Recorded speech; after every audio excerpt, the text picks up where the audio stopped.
ಸಂತ ಜೋಸೆಫರೊಂದಿಗೆ ಶಿಲುಬೆಯ ಹಾದಿ. ಪ್ರಭು ಯೇಸುವಿನ ಯಾತನೆಯ ಸಂದರ್ಭದಲ್ಲಿ ಹಾಜರಿರದ ಸಂತ ಜೋಸೆಫರ ಜೊತೆ ಶಿಲುಬೆಯ ಹಾದಿ ಎಂಬ ಪ್ರಶ್ನೆ ನಾವು ಕೇಳಿಕೊಳ್ಳಬಹುದು. ಆದರೆ ಪೋಪ್ ಫ್ರಾನ್ಸಿಸ್ ಅವರು ತಮ್ಮ ಪರಿಪತ್ರವಾದಂತಹ ಪಾತ್ರಿಸ್ ಬೋಧೆ ಅಂದರೆ ತಂದೆಯ ಹೃದಯದೊಂದಿಗೆ ಎಂಬ ಪ್ರೇಷಿತ ಪತ್ರದ ಹಿನ್ನೆಲೆಯಲ್ಲಿ ಸಂತ ಜೋಸೆಫರ ಜೀವನ ಯಾತ್ರೆ ಯಾವ ರೀತಿಯಲ್ಲಿ ಶಿಲುಬೆಯ ಹಾದಿಯಾಗಿತ್ತು ಎಂದು ನಾವು ಇಂದು ಧ್ಯಾನಿಸೋಣ. ಪ್ರಭು ಯೇಸುವಿನ ಪೋಷಕ ತಂದೆಯಾಗಿ ಸಂತ ಜೋಸೆಫರು ಎಷ್ಟು ಕಾಲ ಮತ್ತು ಯಾವ ರೀತಿಯಲ್ಲಿ ಪ್ರಮುಖ ಪಾತ್ರ ವಹಿಸಿದರೆಂಬುದಕ್ಕೆ ಯಾವುದೇ ಪುರಾವೆಗಳಿಲ್ಲ. ಆದರೂ ತಂದೆಯ ಹೃದಯದೊಂದಿಗೆ ಅವರನ್ನು ಬೆಳೆಸಿದವರು ಸಂತ ಜೋಸೆಫರು ಎಂದರೆ ತಪ್ಪಾಗಲಾರದು. ಸಂತ ಜೋಸೆಫರು ಪರಿಪೂರ್ಣ ತಂದೆಯಾಗಿರುವ ದೇವರ ಪ್ರತಿಬಿಂಬ ಎಂದರೆ ಯಾವುದೇ ತಪ್ಪಿಲ್ಲ.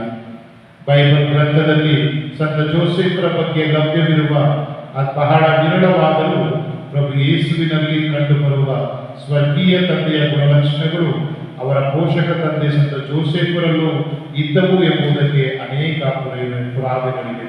ಈ ಹಿನ್ನೆಲೆಯಲ್ಲಿ ಸಂತ ಜೋಸೆಫರೊಂದಿಗೆ ನಾವು ಈ ಶಿಲುಬೆಯ ಹಾದಿಯನ್ನು ನಡೆಸೋಣ. ಯೇಸು ಸ್ವಾಮಿ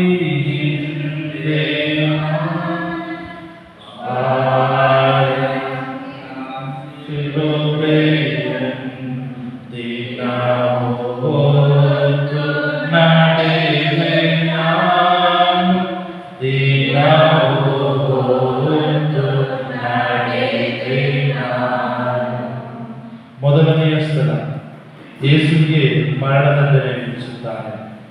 ಪ್ರಭು ಯೇಸುವಿನ ನಾಮವನ್ನು ಆರಾಧಿಸಿ ನಮಸ್ಕರಿಸಿ ನಿಮಗೆ ಕೃತಜ್ಞತಾ ಸ್ತೋತ್ರವನ್ನು ಮಾಡುತ್ತಿದ್ದೇವೆ.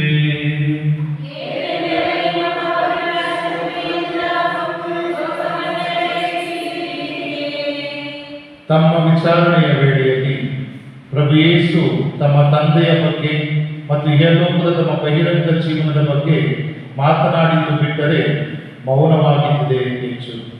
ಸಂತ ಜೋಸೆಫರು ಕೂಡ ತಮ್ಮ ಜೀವನದಲ್ಲಿ ಈ ಮೌನವನ್ನು ಅಳವಡಿಸಿಕೊಂಡಿದ್ದರು.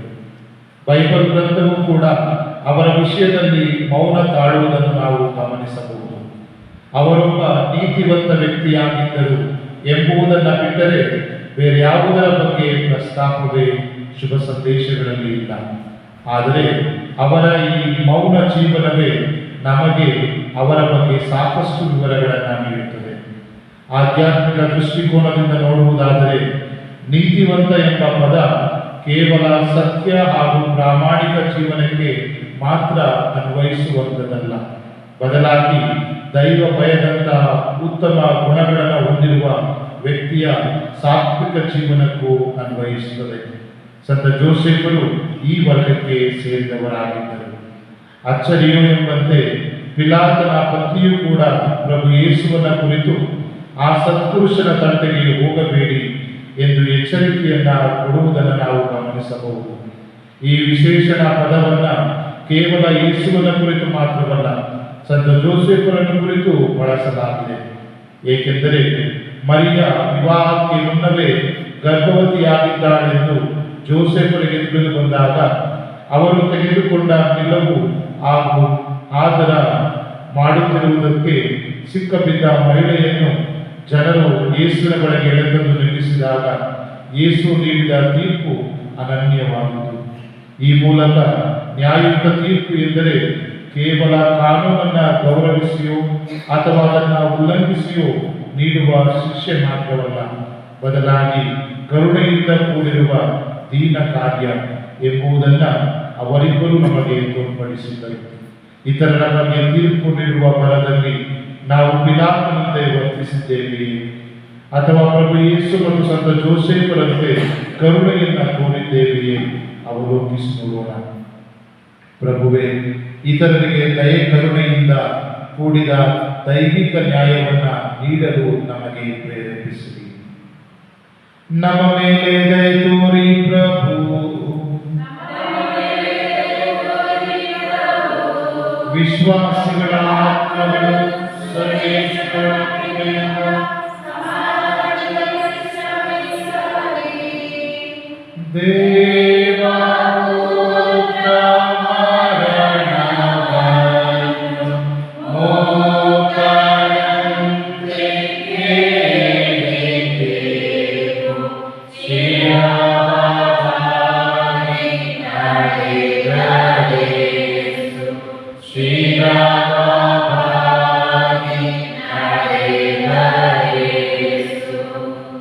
ಎರಡನೆಯ ಸ್ಥಳ, ಯೇಸು ಶಿಲುಬೆ ಹೊತ್ತು ನಡೆಯುತ್ತಾರೆ. ಪ್ರಭು ಯೇಸು, ನಿಮ್ಮನ್ನು ಆರಾಧಿಸಿ ನಮಸ್ಕರಿಸಿ ನಿಮಗೆ ಕೃತಜ್ಞತಾ ಸ್ತೋತ್ರವನ್ನು ಮಾಡುತ್ತಿದ್ದೇವೆ.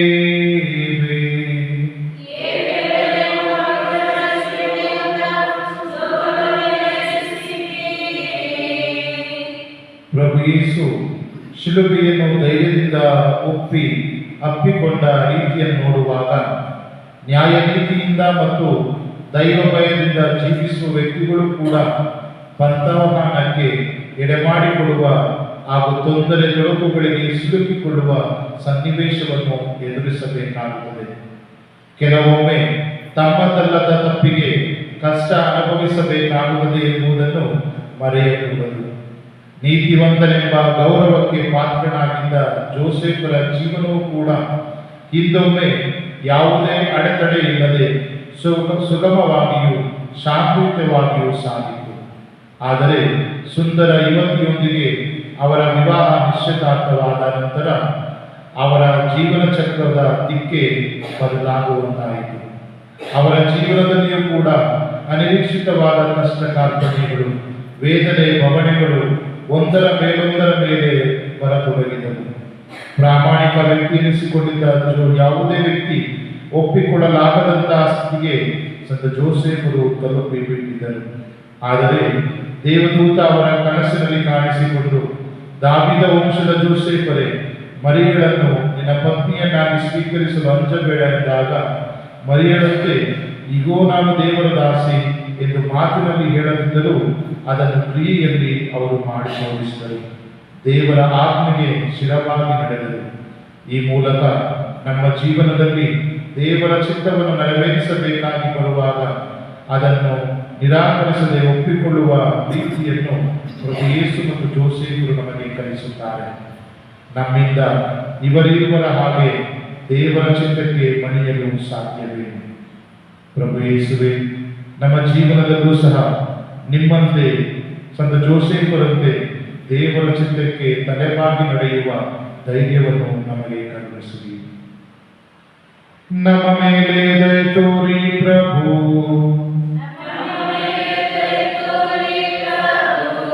ವಿಶ್ವಾಸಿಗಳ ಆತ್ಮಗಳು ಸರ್ವೇಶ್ವರನ ಕೃಪೆಯಿಂದ ಸಮಾಧಾನದಲ್ಲಿ ವಿಶ್ರಮಿಸಲಿ. ಶಿಲುಬೆ ಹೊತ್ತು ನಡೆದರೇಸು ಮಾತನೊಂದು ನುಡಿಯರವರು ಸಹನವಾದ ಕೋರಲೆಂದು ಸಹನ ಮಾಡತೋರವೆಂದು. ಮೂರನೆಯ ಸ್ಥಳ, ಯೇಸು ಮೊದಲನೇ ಸಾರಿ ನೆಲಕ್ಕೆ ಬೀಳುತ್ತಾರೆ. ಪ್ರಭು ಯೇಸುವೆ, ನಿಮ್ಮನ್ನು ಆರಾಧಿಸಿ ನಮಸ್ಕರಿಸಿ ನಿಮಗೆ ಕೃತಜ್ಞತಾ ಸ್ತೋತ್ರವನ್ನು ಮಾಡುತ್ತಿದ್ದೇವೆ.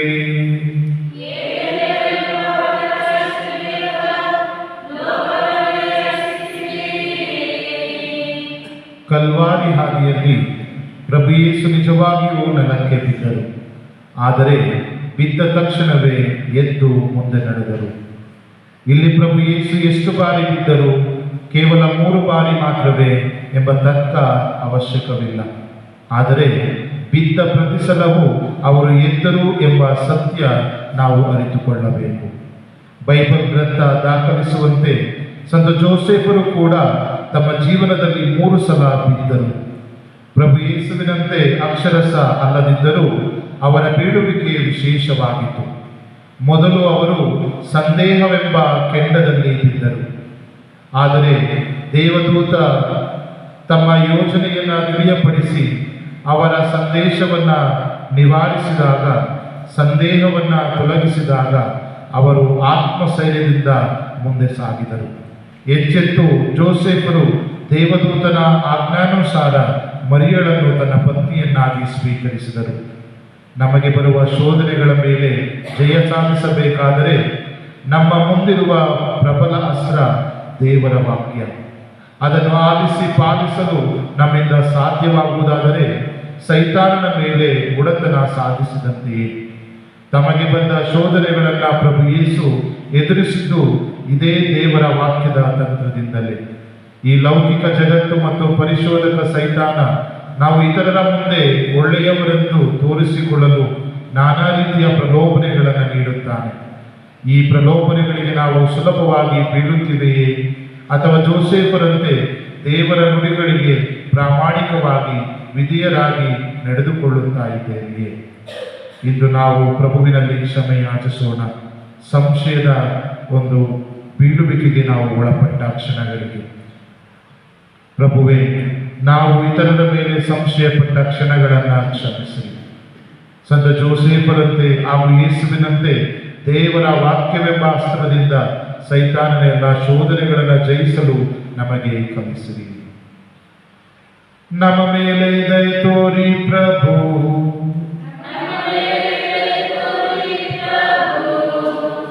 ವಿಶ್ವಾಸಿಗಳ ಆತ್ಮಗಳು ಸರ್ವೇಶ್ವರ ಕೃಪೆಯಿಂದ ಸಮಾಧಾನದಲ್ಲಿ ವಿಶ್ರಮಿಸಲಿ.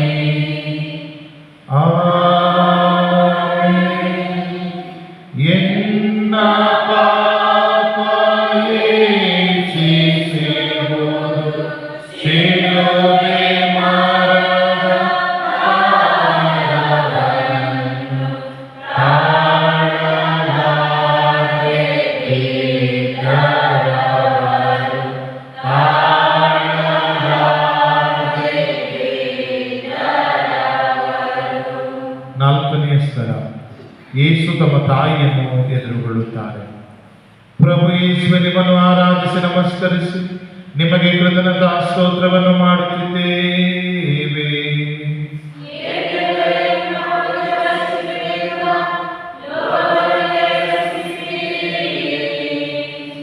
ಕಲ್ವಾರಿಯ ಹಾದಿಯಲ್ಲಿ ಮರಿಯಮ್ಮನವರೊಂದಿಗಿನ ಯೇಸುವಿನ ಭೇಟಿ ಯಾವುದೇ ರೋದನವನ್ನು ಸನ್ನಿವೇಶಕ್ಕೆ ಎಡೆ ಮಾಡಿಕೊಡಲಿಲ್ಲ. ಬದಲಾಗಿ ಅವರು ಪರಸ್ಪರ ಸಾಂತ್ವನ ಮತ್ತು ಬಲವರ್ಧನೆಗೆ ನೆರವಾಗಿತ್ತು. ಸರ್ವರ ಬದುಕಿನಲ್ಲೂ ಭಾವನೆಗಳು ಮುಖ್ಯ, ಆದರೆ ಕರ್ತವ್ಯ ಪಾಲನೆಯ ಮುಂದೆ ಅವು ನಗಣ್ಯ. ಜೋಸೆಫರು ಇದನ್ನು ಚೆನ್ನಾಗಿ ಅರಿತುಕೊಂಡಿದ್ದರು. ಬೈಬಲ್ ಗ್ರಂಥ ಉಲ್ಲೇಖಿಸುವಂತೆ ಮರಿಯಳು ಪ್ರಭು ಯೇಸುವಿಗೆ ಜನ್ಮವೀಯುವವರೆಗೆ ಜೋಸೆಫರು ಆಕೆಯೊಡನೆ ಶರೀರ ಸಂಬಂಧವಿಲ್ಲದೆ ಇದ್ದರು. ಮರಿಯಳೊಂದಿಗೆ ಸಂಪ್ರದಾಯಬದ್ಧವಾಗಿ ವಿವಾಹ ಮಾಡಿಕೊಂಡ ಜೋಸೆಫರಿಗೆ ಪತಿಯಾಗಿ ಆಕೆಯ ಮೇಲೆ ವೈವಾಹಿಕ ಜೀವನಕ್ಕೆ ಸಂಬಂಧಿಸಿದ ಎಲ್ಲ ವಿಚಾರಗಳಲ್ಲಿ ಸಂಪೂರ್ಣ ಅಧಿಕಾರವಿತ್ತು. ಆದರೆ ದೇವರು ತನಗಿದ್ದ ಕರ್ತವ್ಯ ಪಾಲನೆಯ ನಿಮಿತ್ತ ಎಲ್ಲವನ್ನೂ ತ್ಯಾಗ ಮಾಡಿದರು. ದೈಹಿಕ ಸುಖವನ್ನು ಮರೆತರು, ನ್ಯಾಯಯುತ ಪತಿಯ ಹಕ್ಕನ್ನು ತೊರೆದರು, ಸ್ವಯಂ ವಿರಕ್ತ ಜೀವನವನ್ನು ಅಪ್ಪಿಕೊಂಡರು. ಪ್ರಭುವೇ, ನಮಗೆ ವಹಿಸಿದ ಜವಾಬ್ದಾರಿಯನ್ನು ನಿರ್ವಹಿಸುವುದೇ ನಮ್ಮ ಆದ್ಯ ಕರ್ತವ್ಯವಾಗಿರುವಂತೆ ನಮಗೆ ಅನುಗ್ರಹಿಸಿರಿ. ನಮ್ಮ ಮೇಲೆ ದಯೆ ತೋರಿ ಪ್ರಭು.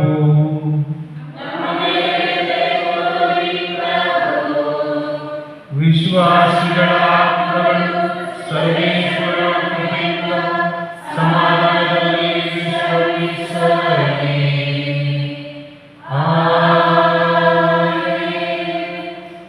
ಯೇಸು ಸ್ವಾಮಿಯನ್ನು ಕಂಡು ಮರಿ ಮಾತೆ ಅಕ್ಕರೆಸು ತಾಯಿ ಪ್ರೇಮ ಅಳೆಯುವುದೆಂದು, ತಾಯಿ ಪ್ರೇಮ ಅಳೆಯುವುದೆಂದು. ಐದನೆಯ ಸ್ಥಳ, ಸಿರೇನಿನ ಸಿಮೋನ ಯೇಸುವಿನ ಶಿಲುಬೆ ಹೊರುತ್ತಾನೆ. ಪ್ರಭು ಯೇಸುವೆ, ನಿಮ್ಮನ್ನು ಆರಾಧಿಸಿ ನಮಸ್ಕರಿಸಿ ನಿಮಗೆ ಕೃತಜ್ಞತಾ ಸ್ತೋತ್ರವನ್ನು ಮಾಡುತ್ತಿದ್ದೇವೆ.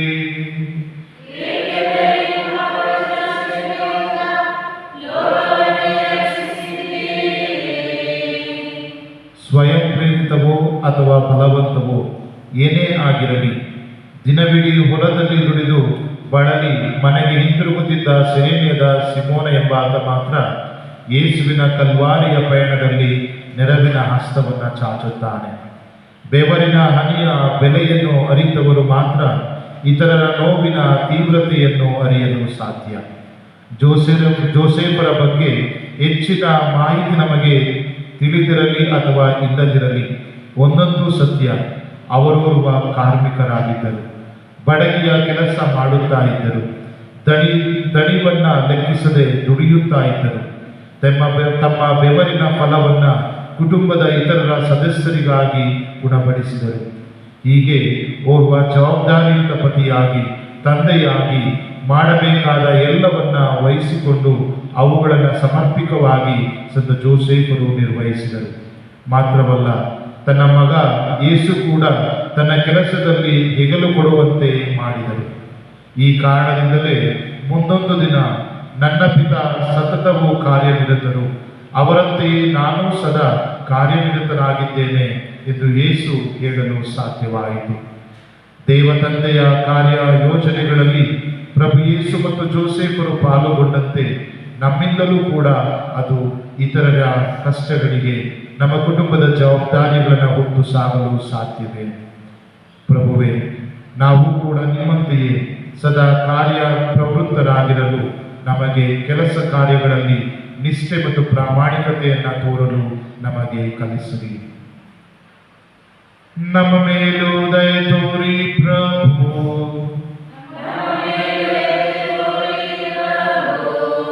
ವಿಶ್ವಾಸಿಗಳ ಆತ್ಮಗಳು ಸರ್ವೇಶ್ವರ ಕೃಪೆಯಿಂದ ಸಮಾಧಾನದಲ್ಲಿ ವಿಶ್ರಮಿಸಲಿ.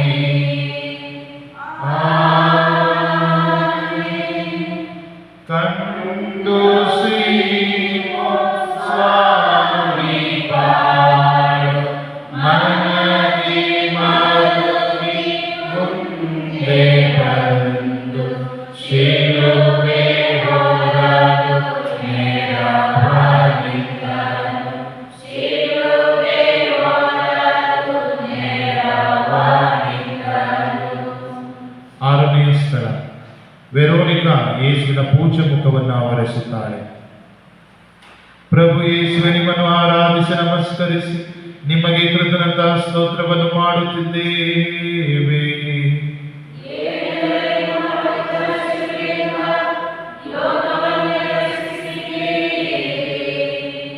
ಎಲ್ಲರೂ ಯೇಸುವನ ತಿರಸ್ಕಾರದಿಂದ ನೋಡುತ್ತಾ ಇದ್ದರೆ ವೆರೋನಿಕಾ ಎಂಬ ಸ್ತ್ರೀ ಅನುಕಂಪದಿಂದ ಮುಂದೆ ಬಂದು ಅವರ ಬಳಲಿದ ಕಳಹೀನ ಮುಖವನ್ನು ಒರೆಸುವುದರ ಮೂಲಕ ಅದು ಪುನಃ ಕಳೆಕಟ್ಟುವಂತೆ ಮಾಡುತ್ತಾರೆ. ಇಂತಹ ಕ್ರಿಯಾತ್ಮಕ ಅನುಕಂಪವನ್ನು ಜೋಸೆಫರಲ್ಲೂ ಸಹ ನಾವು ಗಮನಿಸಬಹುದು. ಬೈಬಲ್ ಗ್ರಂಥದಲ್ಲಿ ಉಲ್ಲೇಖಿಸಿರುವಂತೆ ಅವರಿಬ್ಬರು ಕೂಡಿ ಬಾಳುವುದಕ್ಕೆ ಮುಂಚೆಯೇ ಮರಿಯಳು ಗರ್ಭವತಿಯಾಗಿರುವುದು ತಿಳಿದು ಬಂತು. ಆಕೆಯ ಪತಿ ಜೋಸೆಫನು ಆಕೆಯನ್ನು ಅವಮಾನಕ್ಕೆ ಗುರಿ ಮಾಡಿ ಇಚ್ಛಿಸದೆ ಯಾರಿಗೂ ತಿಳಿಯದ ಹಾಗೆ ನಿಶ್ಚಿತಾರ್ಥವನ್ನ ಮುರಿದು ಬಿಡಲು ಇಚ್ಛಿಸಿದನು. ಜೋಸೆಫರ ಈ ನಿರ್ಧಾರದಿಂದಾಗಿ ಇದುವರೆಗೆ ತಾನು ಬಲು ಎಚ್ಚರಿಕೆಯಿಂದ ಕಾಪಾಡಿಕೊಂಡು ಬಂದಿದ್ದ ನೀತಿವಂತ ಎಂಬ ಗೌರವಕ್ಕೆ ಧಕ್ಕೆಯಾಗುವ ಸಾಧ್ಯತೆ ಇತ್ತು. ಆದರೂ ಅವರ ಕರುಣೆಯ ಹೃದಯ ಅದನ್ನು ಎದುರಿಸಲು ಸಿದ್ಧವಾಯಿತು. ಅವರ ಮಗ ಯೇಸುವಿನ ಕರುಣೆ ಶುಭ ಸಂದೇಶದ ಪುಟಪುಟಗಳಲ್ಲೂ ಕಂಡುಬರುತ್ತದೆ. ಆದರೂ ಅದರಲ್ಲಿನ ಒಂದು ವಾಕ್ಯ ಆ ಕರುಣೆಯ ಬಗ್ಗೆ ಸ್ಪಷ್ಟವಾಗಿ ಪ್ರಸ್ತಾಪಿಸುತ್ತದೆ. ಸೇರಿದ್ದ ದೊಡ್ಡ ಸಮೂಹ ಕುರುಬನಿಲ್ಲದ ಕುರಿಗಳಂತಿರುವುದನ್ನು ಕಂಡು ಯೇಸುವಿನ ಮನ ಕರಗಿತು. ಎಷ್ಟೋ ಸಂದರ್ಭಗಳಲ್ಲಿ ಯೇಸು ಜನರ ಗುಂಪಿನಿಂದ ದೂರ ಸರಿದು ಏಕಾಂತ ಪ್ರದೇಶಕ್ಕೆ ಹೋಗಿ ವಿಶ್ರಾಂತಿ ಪಡೆಯಬೇಕೆಂದು ನಿರ್ಧರಿಸಿದ್ದರೂ ಜನರಿಗೆ ತನ್ನ ಅಗತ್ಯತೆ ಇದೆ ಎಂದು ತಿಳಿದಾಗ ಆ ನಿರ್ಧಾರದಿಂದ ದೂರ ಸರಿದು ಜನರಿಗಾಗಿ ಜೀವಿಸಿದರು. ತನ್ನ ಸಾಕು ತಂದೆಯ ಆದರ್ಶವನ್ನು ಅವರು ಅನುಸರಿಸಿದರು. ನಾವು ಕರುಣಾ ಹೃದಯ ಉಳ್ಳವರಾಗಿದ್ದೇವೆಯೇ? ಅದನ್ನು ಜನರ ಸಾವು ನೋವು ದುಃಖ ದುಮ್ಮಾನಗಳಿಗೆ ಸ್ಪಂದಿಸುವ ಹೃದಯವನ್ನ ಹೊಂದಿರುವ ವ್ಯಕ್ತಿಗಳು ನಾವಾಗಿದ್ದೇವೆಯೇ? ಪ್ರಭುವೇ, ನಮ್ಮ ವೈಯಕ್ತಿಕ ಬೇಕು ಬೇಡುಗಳನ್ನು ಮೆಟ್ಟಿ ನಿಂತು ಪರರಿಗಾಗಿ ಮಿಡಿಯುವ ಹೃದಯ ನಮ್ಮದಾಗುವಂತೆ ಅನುಗ್ರಹಿಸಿರಿ.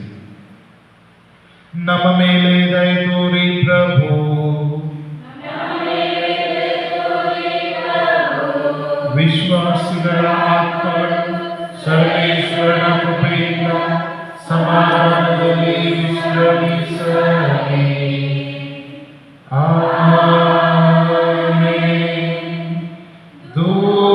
ಧೂಳಿನಿಂದ ಮಲಿನಗೊಂಡ ವದನ ಕಂಡು ವೇದನಿಗಾಳು ಒರೆಸಿದಾಳು ವಸ್ತ್ರದಿಂದ ಒರೆಸಿದಾಳು.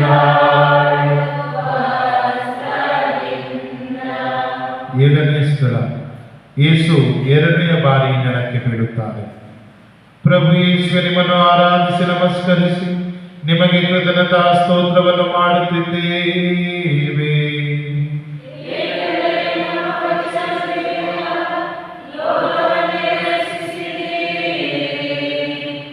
ಯೇಸು ಎರಡನೇ ಬಾರಿ ನೆಲಕ್ಕೆ ಬಿದ್ದರೂ ನಿರಾಶೆಗೊಳ್ಳದೆ ಛಲದಿಂದ ಪುನಃ ಹೇಳುತ್ತಾರೆ ಮತ್ತು ಕಲ್ವಾರಿಯತ್ತ ತಮ್ಮ ಪ್ರಯಾಣವನ್ನ ಮುಂದುವರಿಸುತ್ತಾರೆ.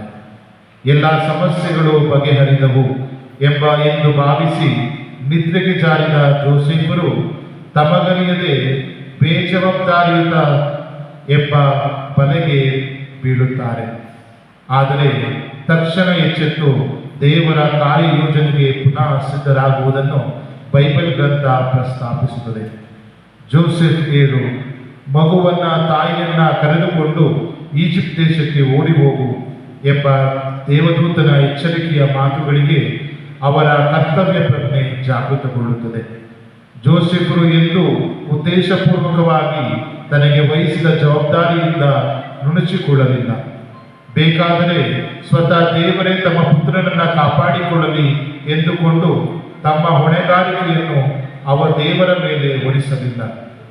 ಈಗ ಕತ್ತಲಾಗಿದೆ ಎಂಬ ನೆವ ಒಡ್ಡಿ ಬೆಳಕು ಹರಿಯುವ ತನಕ ಕಾಯಿರಿ ಎಂದು ನೆಪ ಕೊಡಲಿಲ್ಲ. ಬದಲಾಗಿ ಕೂಡಲೇ ಎದ್ದು ಮಗುವನ್ನ ತಾಯಿಯನ್ನು ರಾತ್ರೋರಾತ್ರಿಯಲ್ಲೇ ಕರೆದುಕೊಂಡು ಈಜಿಪ್ಟಿಗೆ ತೆರಳಿದರು. ಪ್ರಭು ಯೇಸು ಕೂಡ ಇಂತಹ ಸಂದಿಗ್ಧ ಪರಿಸ್ಥಿತಿಯನ್ನು ಎದುರಿಸಿದ್ದರು.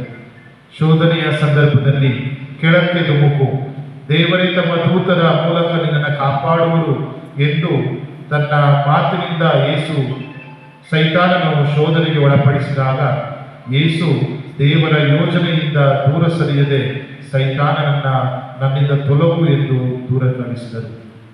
ಅಂತೆಯೇ ನಾವು ಸಹ ಯಾವುದೇ ಪ್ರಯತ್ನವನ್ನ ಮಾಡದೆ ಎಲ್ಲವನ್ನ ದೇವರಿಗೆ ಬಿಟ್ಟಿದ್ದೇವೆ ಎನ್ನುವ ನಮಗೆ ಯೇಸುವಿನ ನುಡಿಗಳು ಹಾಗೂ ಜೋಸೆಫರ ಜೀವನ ನಮಗೆ ಪ್ರೇರಣೆಯಾಗಬೇಕು. ನನ್ನ ಪ್ರಯತ್ನ ನಾನು ಮಾಡೋಣ, ಉಳಿದದ್ದನ್ನ ದೇವರಿಗೆ ಬಿಡೋಣ. ಪ್ರಭುವೇ, ಯಾವುದೇ ಕಾರ್ಯದ ಮೊದಲು ನನ್ನ ಪ್ರಾಮಾಣಿಕ ಪ್ರಯತ್ನಕ್ಕೆ ಪ್ರಥಮ ಆದ್ಯತೆ ನೀಡುವಂತೆಯೂ ನಂತರ ನಿಮ್ಮಿಂದ ಪ್ರತಿಫಲ ಅಪೇಕ್ಷಿಸುವಂತೆಯೂ ನನಗೆ ಅನುಗ್ರಹಿಸಿ. ನಮ್ಮ ಮೇಲೆ ದಯೆ ತೋರಿ ಪ್ರಭು.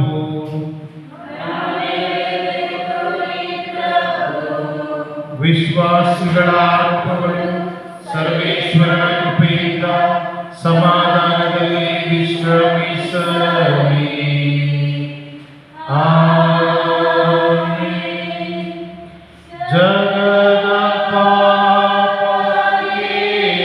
ಏರಿಸಿಹುದು ಯೇಸು ಪ್ರಭುವಿನಿಂದೆನೋ.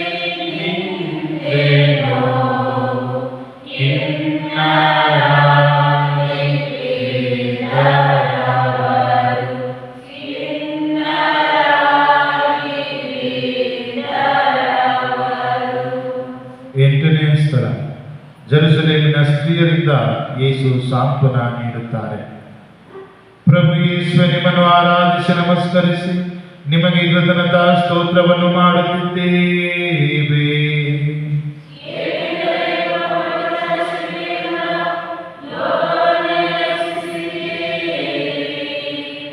ಕಲ್ವಾರಿಯ ಹಾದಿಯಲ್ಲಿ ತನಗಾಗಿ ಕಂಬನಿಗೆರೆಯುತ್ತಾ ಹಿಂಬಾಲಿಸುತ್ತ ಸ್ತ್ರೀಯರಿಗೆ ಯೇಸುವಿನ ಸಾಂತ್ವನದ ನುಡಿಗಳಿವು.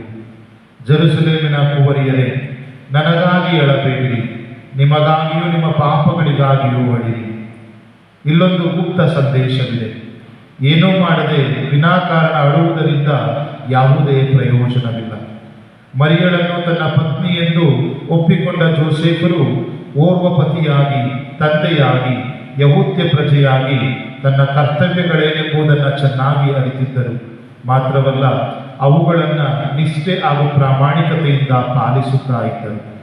ಬೈಬಲ್ ಗ್ರಂಥದಲ್ಲಿ ಉಲ್ಲೇಖವಾಗಿರುವಂತೆ ತನ್ನ ಹಾಗೂ ತಾನು ನಿಶ್ಚಿತಾರ್ಥಳಾಗಿದ್ದ ತುಂಬು ಗರ್ಭಿಣಿ ಮರಿಯಳ ಹೆಸರನ್ನ ಹೆರೋದನ ಉಗ್ರ ಕೋಪದಿಂದ ನವಜಾತ ಶಿಶುವನ್ನು ಕಾಪಾಡಿಕೊಳ್ಳಲು ಈಜಿಪ್ಟಿಗೆ ಪಲಾಯನ. ಪರಿಸ್ಥಿತಿ ತಿಳಿಯಾದಾಗ ನಜರೇತಿಗೆ ಹಿಂತಿರುಗಿ ವಾಸ್ತವ್ಯ ಹೂಡುವ ನಿರ್ಧಾರ. ಧಾರ್ಮಿಕ ವಿಧಿಯಾಚರಣೆಗಳನ್ನು ಪೂರೈಸಲು ಜೆರುಸಲೇಮಿಗೆ ಪಯಣ. ಹೀಗೆ ಕಾಲಿಗೆ ಚಕ್ರ ಕಟ್ಟಿಕೊಂಡಂತೆ ಓಡಾಡಿದ ಜೋಸೇಫರು ನಮ್ಮೆಲ್ಲರಿಗೆ ಆದರ್ಶ. ಪ್ರಭುವೇ, ವಿಶ್ವಾಸವಿಲ್ಲದ ಸಕ್ರಿಯೆ ಸತ್ತ ವಿಶ್ವಾಸವೇ ಸರಿ ಎಂಬ ಸಂತ ಯಾಕೋಬರ ನುಡಿಗಳನ್ನು ಅರ್ಥೈಸಿಕೊಂಡು ನಮ್ಮ ವಿಶ್ವಾಸವನ್ನು ನಮ್ಮ ಸಕ್ರಿಯೆಗಳಲ್ಲಿ ನಾವು ತೋರಿಸಲು ನಮಗೆ ನೆರವಾಗಲಿ. ನಮ್ಮ ಮೇಲೆ ದಯೆ ತೋರಿ ಪ್ರಭು.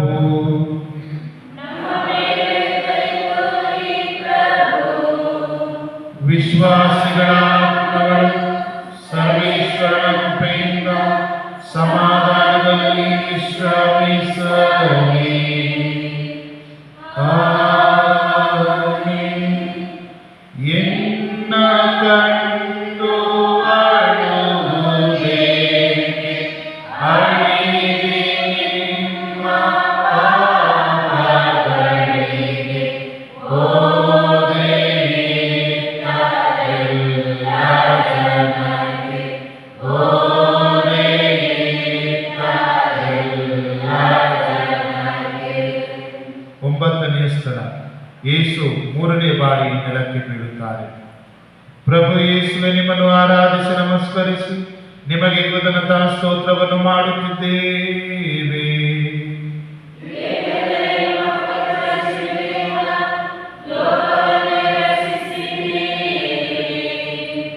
ಕಲ್ವಾರಿಯ ತನ್ನ ಪಯಣದ ಸಂದರ್ಭದಲ್ಲಿ ಮೂರನೆಯ ಬಾರಿ ಬಿದ್ದ ಯೇಸು ಬೀಳುವುದರಲ್ಲಿ ವಿಶೇಷತೆ ಏನೂ ಇಲ್ಲ, ಅದರಲ್ಲಿ ಆಶ್ಚರ್ಯ ಪಡುವಂಥದ್ದು ಏನೂ ಇಲ್ಲ, ಅದೊಂದು ಅವಮಾನಕರವಾದ ಸಂಗತಿಯೂ ಅಲ್ಲ. ಆದರೆ ಎಲ್ಲಿ ಬೀಳುತ್ತೇವೆ ಮತ್ತು ಯಾವ ಕಾರಣಕ್ಕಾಗಿ ಬೀಳುತ್ತೇವೆ ಎಂಬುದು ಮುಖ್ಯ ಎಂಬ ಸತ್ಯವನ್ನು ಅರಿಯಲು ಕರೆ ನೀಡುತ್ತಾರೆ. ಇಲ್ಲಿ ಕಂಡುಬರುವ ಮುಖ್ಯ ಅಂಶವೇನೆಂದರೆ, ದೇವರಿಗೆ ಮಾತ್ರ ಶರಣಾಗತಿ ತೋರು, ಅವರು ತೋರುವ ಹಾದಿಯಲ್ಲಿ ಮುಂದೆ ಸಾಗು ಎಂಬುದು. ಸಂತ ಜೋಸೇಫರು ಈ ತತ್ವಕ್ಕೆ ಬದ್ಧರಾಗಿದ್ದರು. ಅವರ ಜೀವನದಲ್ಲಿ ಎದುರಾದ ಭಯಂಕರ ಘಟನೆಗಳಿಂದ ಅವರು ಕಂಗೆಟ್ಟು ಹೋಗಲಿಲ್ಲ. ಇದೇ ಅವರ ಮೂರನೆಯ ಬೀಳುವಿಕೆಯಾಗಿತ್ತು. ಆದರೆ ಸಾವರಿಸಿಕೊಂಡ ಅವರು ತಾವು ಮಾಡಿದ ಪ್ರತಿಯೊಂದು ಕಾರ್ಯದಲ್ಲಿ, ತುಳಿದ ಪ್ರತಿಯೊಂದು ಹೆಜ್ಜೆಯಲ್ಲಿ ದೇವರ ಚಿತ್ತವನ್ನು ಕಂಡರು. ಅದು ಎಷ್ಟೇ ಕಷ್ಟದಾಗಿರಲಿ, ಎಂಥದೇ ತಿರುವುಗಳಿಂದ ಕೂಡಿದ್ದಿರಲಿ, ಧೈರ್ಯದಿಂದ ಅವರು ಮುಂದೆ ಸಾಗಿದರು. ಆದರೆ ನಾವೆಷ್ಟು ಬಾರಿ ಭಯಗೊಂಡು ಕ್ರಿಸ್ತನ ಹಾದಿಯಲ್ಲಿ ನಡೆಯಲು ಹಿಂದೇಟು ಹಾಕಿದ್ದೇವೆ. ಸತ್ಯ, ಪ್ರಾಮಾಣಿಕತೆ ಎಂಬ ದಾರಿಯಲ್ಲಿ ಜೀವಿಸಲು ಎಷ್ಟು ಬಾರಿ ನಾವು ಎಡವಿ ಬಿದ್ದಿದ್ದೇವೆ.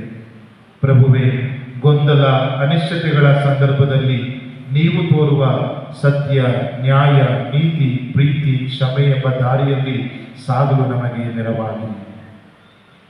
ನಮ್ಮ ಮೇಲೆ ದಯೆ ತೋರಿ ಪ್ರಭು.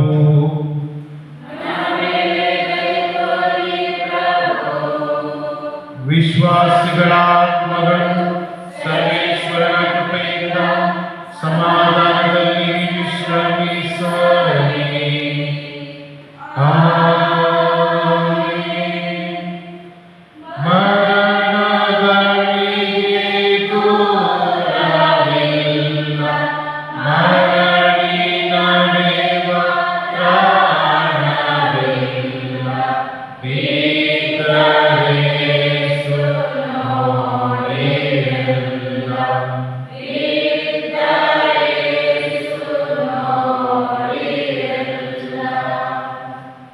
ಹತ್ತನೆಯ ಸ್ಥಳ, ಯೇಸುವಿನ ಬಟ್ಟೆಯನ್ನು ಕಳಚಿ ನಗ್ನನಾಗಿಸುತ್ತಾರೆ. ಪ್ರಭು ಯೇಸುವೆ, ನಿಮ್ಮನ್ನು ಆರಾಧಿಸಿ ನಮಸ್ಕರಿಸಿ ನಿಮಗೆ ಕೃತಜ್ಞತಾ ಸ್ತೋತ್ರವನ್ನು ಮಾಡುತ್ತಿದ್ದೇವೆ.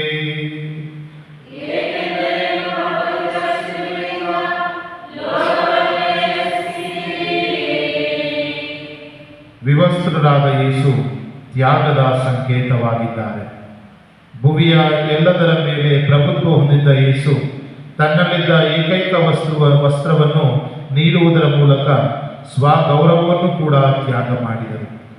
ಜೋಸೆಫರು ಕೂಡ ಇಂತಹ ತ್ಯಾಗದ ಜೀವನವನ್ನು ಜೀವಿಸಿದರು. ದೇವಾಲಯದಲ್ಲಿ ಕಾಣಿಕೆಯಾಗಿದ್ದ ಯೇಸುವನ್ನ ಕುರಿತು ತಾಯಿ ಮರಿಯ, ಕಂದ, ನಮಗೇಕೆ ಹೀಗೆ ಮಾಡಿದೆ ಎಂದು ಕಳವಳ ವ್ಯಕ್ತಪಡಿಸಿದಾಗ, ನಾನು ನಮ್ಮ ತಂದೆಯ ಆಲಯದಲ್ಲೇ ಇರಬೇಕೆಂಬ ಎಂದು ನಿಮಗೆ ತಿಳಿಯದೆ ಹೋಯಿತೆ ಎಂದು ಯೇಸು ನಿರ್ಲಿಪ್ತವಾಗಿ ಉತ್ತರಿಸಿದರು. ಒಬ್ಬ ತಂದೆಯಾಗಿ ಸದಾ ತನ್ನ ಮಗನ ಅಭ್ಯುದಯವನ್ನೇ ಬಯಸಿದ್ದ ಜೋಸೆಫರು ಆತನ ಇಂಥ ಉಡಾಫೆಯ ಉತ್ತರದಿಂದ ಬೇಸತ್ತು ಅಲ್ಲಿಯೇ ಗದರಿಸಬಹುದಾಗಿತ್ತು, ಮಾತ್ರವಲ್ಲ ಶಿಕ್ಷಿಸಬೇಕಾಗಿತ್ತು. ಆದರೆ ಆ ಕ್ಷಣದಲ್ಲಿ ಅವರು ತಾಳ್ಮೆಯನ್ನು ವಹಿಸಿದರು, ತಮ್ಮನ್ನೇ ನಿಯಂತ್ರಿಸಿಕೊಂಡರು, ತಮ್ಮ ನ್ಯಾಯಬದ್ಧ ಹಕ್ಕನ್ನು ಅವರು ತ್ಯಾಗ ಮಾಡಿದರು. ಈ ಆದರ್ಶದ ಅನುಕರಣೆಯೋ ಎಂಬಂತೆ ಯೇಸು ಕೂಡ ಪರಿತ್ಯಾಗದ ಮನೋಭಾವವನ್ನು ಬೆಳೆಸಿಕೊಂಡರು. ಆದುದರಿಂದಲೇ ತಮ್ಮನ್ನು ಕಾಣಲು ಬಂದ ತಮ್ಮ ತಾಯಿ ಮತ್ತು ಸಹೋದರರ ಭೇಟಿಗೆ ನಿರಾಕರಿಸಿದ ಯೇಸು, ನನಗೆ ತಾಯಿ ಯಾರು, ಸಹೋದರರು ಯಾರು ಎನ್ನುತ್ತಾ ಅಲ್ಲಿ ನೆರೆದಿದ್ದವರನ್ನು ತೋರಿಸಿ, ಇಗೋ ನನ್ನ ತಾಯಿ, ಇಗೋ ನನ್ನ ಸಹೋದರರು ಎಂದು ಉತ್ತರವನ್ನಿತ್ತರು. ಬಾಂಧವ್ಯ, ಭಾತೃತ್ವ, ಸಹೋದರತ್ವದಂತಹ ಭಾವನಾತ್ಮಕ ಸಂಬಂಧಗಳು ಬಲು ನಮ್ಮ ಜೀವನದಲ್ಲಿ ಮುಖ್ಯವಾದವುಗಳು. ಆದರೆ ದೇವರ ಚಿತ್ತವನ್ನು ನೆರವೇರಿಸಲು ಇವು ಅಡ್ಡಿಯಾಗಬಾರದೆಂದು ಇಂದು ನಮಗೆ ಸಂತ ಜೋಸೆಫರು ತಿಳಿಸುತ್ತಾರೆ. ನಮ್ಮ ಜೀವನದಲ್ಲೂ ತ್ಯಾಗವದ ಹಾಗೂ ಸರಳತೆಯ, ದೀನತೆಯ ಗುಣಗಳನ್ನು ಕಲಿಸಿಕೊಳ್ಳಲು ಸಂತ ಜೋಸೆಫರು ನಮಗೆ ಕರೆ ಕೊಡುತ್ತಾರೆ. ಪ್ರಭುವೇ, ಅನಿವಾರ್ಯವೆನಿಸಿದರೆ ಜಗದ ಲೌಕಿಕ ವಸ್ತು ವ್ಯಕ್ತಿಗಳನ್ನು ಬದಿಗಿರಿಸಿ ಪಾರಮಾರ್ಥಿಕವಾಗಿ ಬಡತನವನ್ನು ಅಪ್ಪಿಕೊಂಡು ದಯೆ, ತ್ಯಾಗ, ಪ್ರೀತಿಯ ಗುಣಗಳನ್ನು ಅಪ್ಪಿಕೊಳ್ಳಲು ಪ್ರೇರೇಪಿಸಿರಿ. ನಮ್ಮ ಮೇಲೆ ದಯೆ ತೋರಿ ಪ್ರಭು.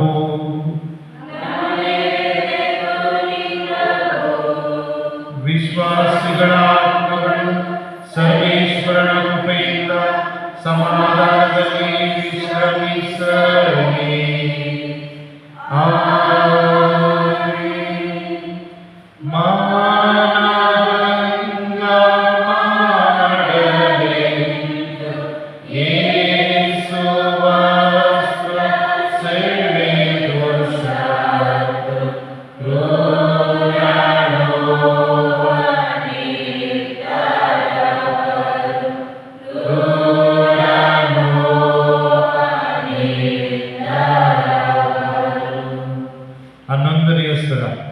ಯೇಸುವನ್ನು ಶಿಲುಬೆಗೆ ಜಡಿಯುತ್ತಾರೆ. ಪ್ರಭು ಯೇಸುವೆ, ನಿಮ್ಮನ್ನು ಆರಾಧಿಸಿ ನಮಸ್ಕರಿಸಿ ನಿಮಗೆ ಕೃತಜ್ಞತಾ ಸ್ತೋತ್ರವನ್ನು ಮಾಡುತ್ತಿದ್ದೇವೆ.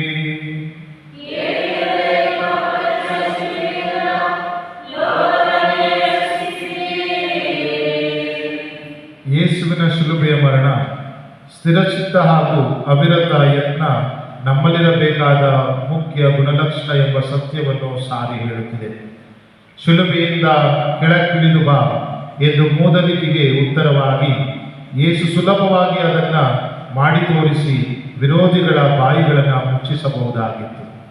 ಆದರೆ ತಮ್ಮ ತಂದೆಗೆ ವಿಧೇಯತೆ ತೋರುವ ಸಲುವಾಗಿ ಶಿಲುಬೆಯನ್ನು ಅಪ್ಪಿಕೊಳ್ಳುವ ದೃಢ ನಿರ್ಧಾರವನ್ನು ಯೇಸು ಮಾಡಿದರು.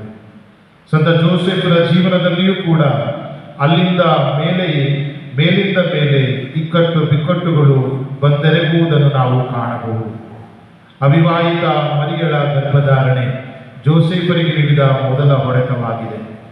ದೂರದ ಜೆರುಸಲೇಮಿಗೆ ಪ್ರಯಾಸವಾದ ಪ್ರಯಾಣ, ಯೇಸುವಿನ ಜನ್ಮ ನೀಡಲು ಕೂಡ ಜಾಗ ಸಿಗದೇ ಇರುವುದು, ದನದ ಕೊಟ್ಟಿಗೆಯೊಂದರಲ್ಲಿ ದೇವಕುಮಾರನ ಜನನ, ಭಯದಿಂದ ಈಜಿಪ್ಟಿಗೆ ಪಲಾಯನ, ಬಾಲ ಯೇಸು ದೇವಾಲಯದಲ್ಲಿ ಕಾಣೆಯಾದಾಗ ಉಂಟಾದ ಆತಂಕ, ಹೀಗೆ ಒಂದೇ ಎರಡೇ ಇವೆಲ್ಲದರಿಂದ ಕಂಗೆಟ್ಟ ಜೋಸೆಫರಿಗೆ ಜೀವನ ಸಾಕೆನಿಸಿತ್ತು, ರೋಸಿ ಹೋಗಿತ್ತು.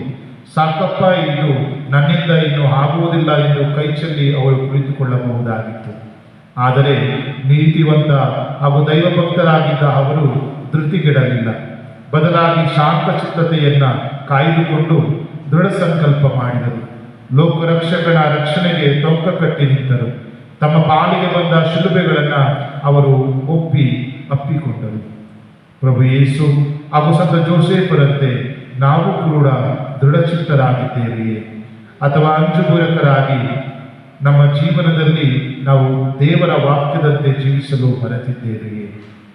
ಪ್ರಭುವೇ, ನಾವೆಂದು ದೃಢಚಿತ್ತದಿಂದ ಸೃಜನಶೀಲತೆಯಿಂದ ಕೂಡಿರುವ ಹೃದಯವನ್ನು ಹೊಂದಿರುವ ವ್ಯಕ್ತಿಗಳಾಗಿ ಧೈರ್ಯದಿಂದ ಜೀವನವನ್ನು ಸಾಗಿಸಲು ಶಕ್ತಿ ನೀಡಿ. ನಮ್ಮ ಮೇಲೆ ದಯೆ ತೋರಿ ಪ್ರಭು,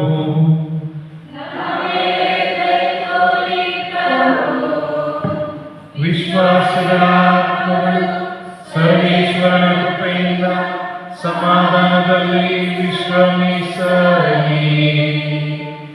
ಆಮೆನ್.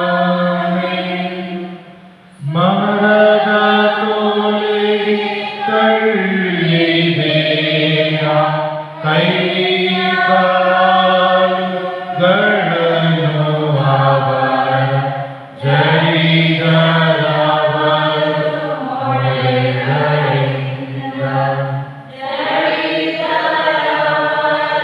ಮೊರೆಗಳಿಂದ. 12ನೇ ಸ್ಥಳ, ಯೇಸು ಶಿಲುಬೆಯ ಮೇಲೆ ಮರಣ ಹೊಂದುತ್ತಾರೆ.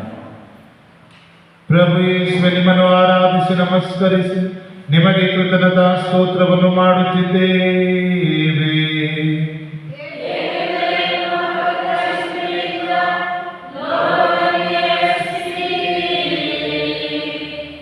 ಪಿತನೇ, ಇವರನ್ನು ಕ್ಷಮಿಸಿರಿ, ತಾವೇನು ಮಾಡುತ್ತಿರುವರೆಂದು ಇವರು ಅರಿಯರು.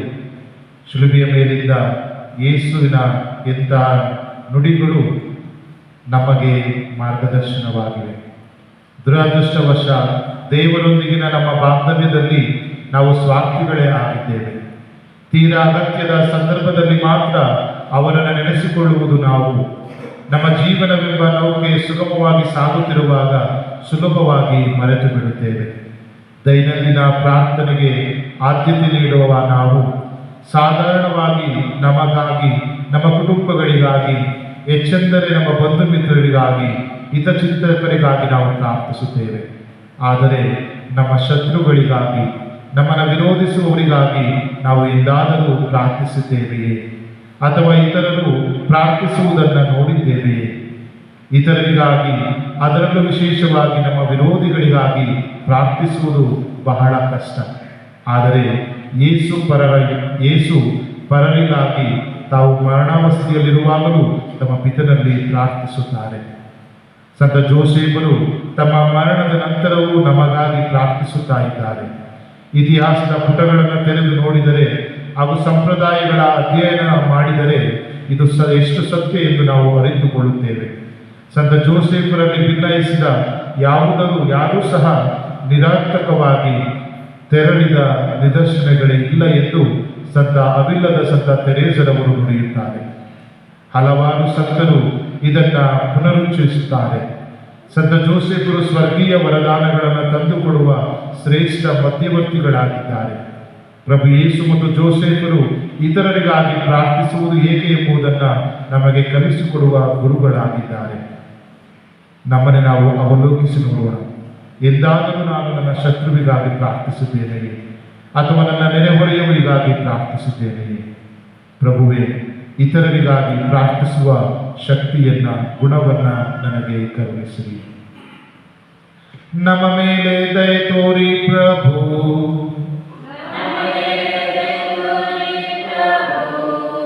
ವಿಶ್ವಾಸಿಗಳ ಆತ್ಮಗಳು ಸರ್ವೇಶ್ವರನ ಕೃಪೆಯಿಂದ ಸಮಾಧಾನದಲ್ಲಿ ವಿಶ್ರಮಿಸಲಿ.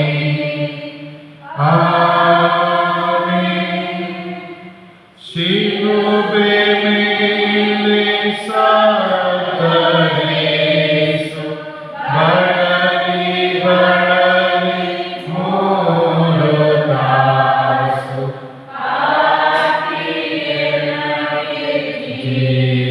ಜೀವವಿತ್ತು ಪಾಪಿಯನಾಗಿ ಜೀವವಿತ್ತು.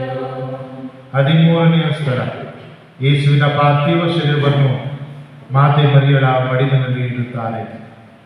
ಪ್ರಭು ಯೇಸು, ನಿಮ್ಮನ್ನು ಆರಾಧಿಸಿ ನಮಸ್ಕರಿಸಿ ನಿಮಗೆ ಕೃತಜ್ಞತಾ ಸ್ತೋತ್ರವನ್ನು ಮಾಡುತ್ತಿದ್ದೇವೆ.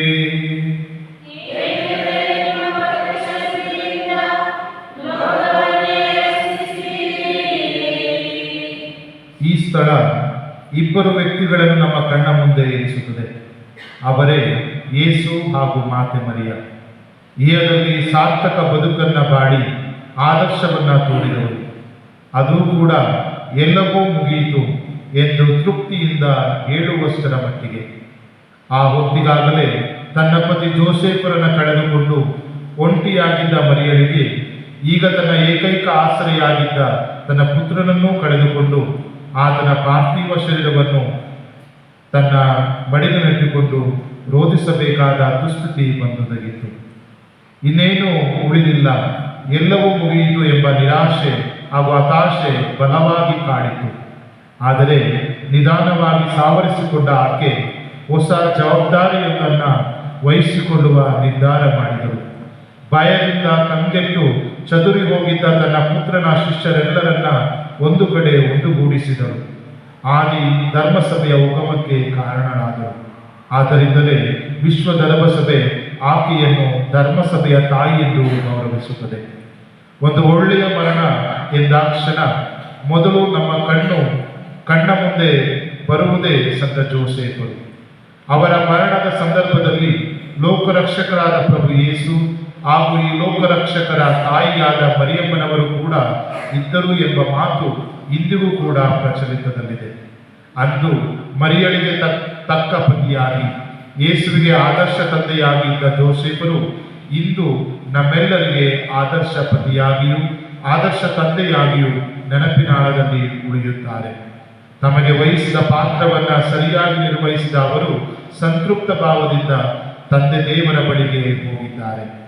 ಒಳ್ಳೆಯ ಮರಣವನ್ನು ಬಯಸುವ ನಾವು ಯೇಸು ಮರಿಯ ಜೋಸೆಫರಂತೆ ಅರ್ಥಭರಿತ ಜೀವನವನ್ನು ಜೀವಿಸಲು ಸಾಧ್ಯವಾಗಲು ನಮ್ಮ ಜೀವನವನ್ನ ಅವಲೋಕಿಸಿ ನೋಡೋಣ. ಪ್ರಭುವೇ, ಸಂತ ಜೋಸೆಫರಂತೆ ಒಳ್ಳೆಯ ಮರಣವನ್ನ ನಮಗೆ ಕರುಣಿಸಿರಿ. ಅಂತೆ ನಾವು ಮರಣಿಸುವಾಗ ಸಾರ್ಥಕ ಬದುಕನ್ನ, ತೃಪ್ತಿಯುತ ಬದುಕನ್ನ ಬಾಳಿದ ಒಂದು ತೃಪ್ತಿ ನಮಗೆ ಸಿಗುವಂತೆ ಮಾಡಿ. ನಮ್ಮ ಮೇಲೆ ದಯೆ ತೋರಿ ಪ್ರಭು.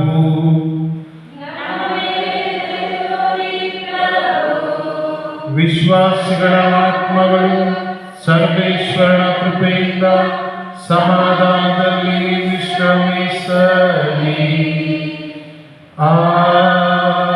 ಆಮೆನ್. ಶಿಲುಬೆಯಿಂದ ಶವವನ್ನು ಮೇರಿ ಮಾತೆ ಮಡಿಲಲ್ಲಿಡಲು ತಾಯಿಯಳಲು ಕೇಳುವುದೆಂದು ತಾಯಿಯಳಲು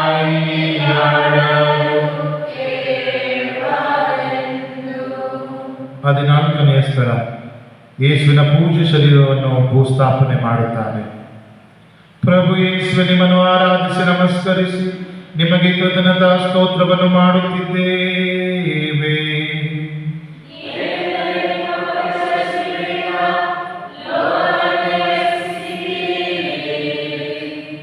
ಯೇಸುವಿನ ಪಾರ್ಥಿವ ಶರೀರದ ಅಂತಿಮ ಕ್ರಿಯಾವಿಧಿಗಳು ನೆರವೇರಿದ ನಂತರ ಇಲ್ಲಿಗೆ ಎಲ್ಲವೂ ಮುಗಿಯಿತು ಎಂದು ಯಹೂದ್ಯರು ಭಾವಿಸಿದರು. ಆದರೆ ವಾಸ್ತವವಾಗಿ ಹೊಸ ಶಕೆಯೊಂದು ಆರಂಭಗೊಂಡಿತ್ತು. ಲೋಕದ ರಕ್ಷಣೆಯ ಯುಗ ಉಗಮವಾಗಿತ್ತು. ಮಾತ್ರವಲ್ಲ, ಇತಿಹಾಸವೇ ಇಬ್ಬಾಗವಾಗಿತ್ತು. ಪ್ರಭು ಯೇಸುವಿಗಾದರೂ ಇವೆಲ್ಲವೂ ಸಂಭವಿಸುವುದೆಂದು ಮೊದಲೇ ತಿಳಿದಿತ್ತು. ಈ ಕಾರಣದಿಂದಲೇ ಯೇಸು ಹಿಂದೊಮ್ಮೆ ತನ್ನನ್ನು ತೈಲದಿಂದ ಅಭ್ಯಂಜನ ಮಾಡಿದ ಸ್ತ್ರೀಯನ ಕುರಿತು ಹೀಗೆ ಹೇಳಿದ್ದರು: ಈ ಮಹಿಳೆಗೆ ನನಗೊಂದು ಸತ್ಕಾರ್ಯವನ್ನೇ ಮಾಡಿದ್ದಾಳೆ. ಜಗತ್ತಿನಾದ್ಯಂತ ಎಲ್ಲೆಲ್ಲಿ ಶುಭ ಸಂದೇಶ ಪ್ರಕಟವಾಗುತ್ತದೋ ಅಲ್ಲೆಲ್ಲ ಈ ಸುವಾರ್ಥ ಕಾರ್ಯ ಸಾರಲಾಗುವುದು. ಅಂತೆಯೇ ಅವರ ಯಾತನೆ, ಮರಣ, ಪುನರುತ್ಥಾನದ ಘಟನೆಯೂ ಕೂಡ ವಿಶ್ವದಲ್ಲೆಲ್ಲೆಡೆ ಸಾರಲ್ಪಡುವ ಶುಭ ಸಂದೇಶವಾಗುವುದು ಎಂದು ಪರೋಕ್ಷವಾಗಿ ಪ್ರಕಟಿಸಿದ್ದರು. ಸಂತ ಜೋಸೆಫರು ಕೂಡ ತಮ್ಮ ಮರಣದ ನಂತರ ಎಲ್ಲೆಡೆ ಪ್ರಕಾಶಮಾನವಾಗಿ ಶೋಭಿಸುತ್ತಾ ಇದ್ದಾರೆ. ಅವರ ಬಗ್ಗೆ ಹೆಚ್ಚಿನ ವಿವರ ಲಭ್ಯವಿಲ್ಲದಿದ್ದರೂ ಇಂದು ಸಂತ ಶ್ರೇಷ್ಠರ ಶ್ರೇಣಿಯಲ್ಲಿ ಮರಿಯಳ ನಂತರದ ಸ್ಥಾನವನ್ನು ಸಂತ ಜೋಸೆಫರು ಪಡೆದಿದ್ದಾರೆ ಎಂಬುದು ಸತ್ಯ. ಹಾಗೆಯೇ ವಿವಿಧ ಬಿರುದುಗಳಿಂದ ಅವರಿಂದು ಅಜಾಮರಾಗಿದ್ದಾರೆ. ಅವುಗಳಲ್ಲಿ ಅತಿ ಉನ್ನತವಾದ ಕಿರೀಟವೆಂದರೆ ವಿಶ್ವ ಧರ್ಮಸಭೆಯ ಪಾಲಕ ಎಂಬುದು. ಇವನ್ನೆಲ್ಲ ಅವರು ಗಳಿಸಿಕೊಳ್ಳಲು ಮುಖ್ಯ ಕಾರಣ ದೇವರ ಚಿತ್ತಕ್ಕೆ ಅವರು ತೋರಿದ ವಿಧೇಯತೆ ಮತ್ತು ತನ್ನ ಜೀವನದಲ್ಲಿ ಸದಾ ಕರ್ತವ್ಯ ನಿಷ್ಠೆಯಿಂದ, ಪ್ರಾಮಾಣಿಕತೆಯಿಂದ ಬಾಳಿದ ಬದುಕು. ಅಂಥ ಬದುಕು ನಮ್ಮೆಲ್ಲರಿಗೆ ಪ್ರೇರಣೆಯಾಗಲಿ. ಪ್ರಭುವೇ, ನಾವು ಸಹ ಸತ್ಯ, ನ್ಯಾಯಪರತೆ, ಪ್ರಾಮಾಣಿಕತೆ, ಪಾವಿತ್ರತೆ ಎಂಬ ಜೀವನವನ್ನು ಜೀವಿಸಲು ಪ್ರೇರೇಪಿಸಿರಿ.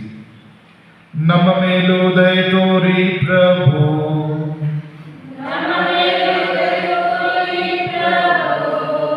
ವಿಶ್ವಾಸಿಗಳ ಆತ್ಮಗಳು ಸರ್ವೇಶ್ವರನ ಕೃಪೆಯಿಂದ ಸಮಾಧಾನದಲ್ಲಿ ವಿಶ್ರಮಿಸಲಿ. ಆಮೆನ್. ಶಿಷ್ಯರಿಂದ ಬಳಿಗೆ ಬಂದು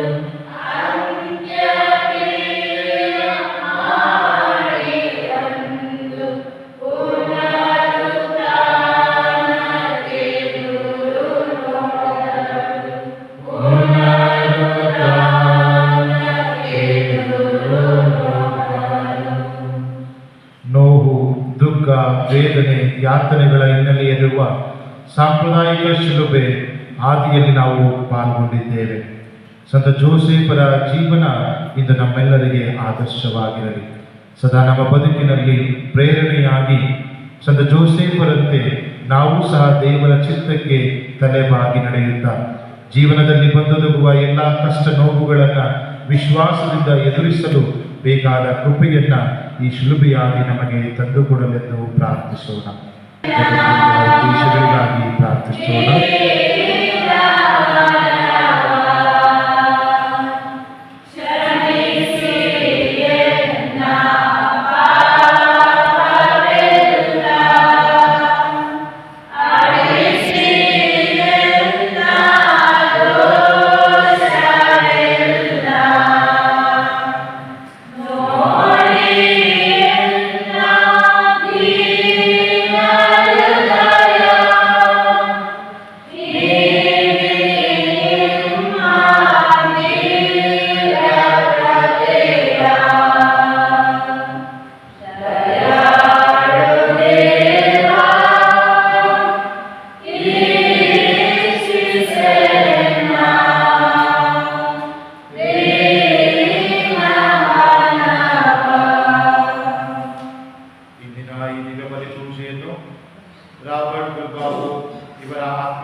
ಕುಟುಂಬದವರು ಶುದ್ಧೀಕರಣ ಸ್ಥಳದಲ್ಲಿರುವಂತಹ ಆತ್ಮಗಳಿಗಾಗಿ ವೀರ ಫರ್ನಾಂಡಿಸ್ ಮತ್ತು ಕುಟುಂಬದವರ ಅಭಿಪ್ರಾಯದಂತೆ ಇದೆಯೊಬ್ಬಲಿ ಪೂಜೆಯನ್ನು ಅರ್ಪಿಸಲಾಗುವುದು.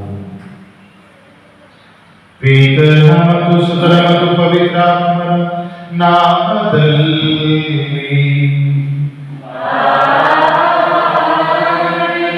ನಮ್ಮ ಪ್ರಭು ಯೇಸು ಕ್ರಿಸ್ತರ ಕೃಪಾವರವು ದೇವರ ಪ್ರೀತಿಯು ಪವಿತ್ರಾತ್ಮರ ಅನ್ಯೋನ್ಯತೆಯು ನಿಮ್ಮೆಲ್ಲರೊಡನೆ ಇರಲಿ.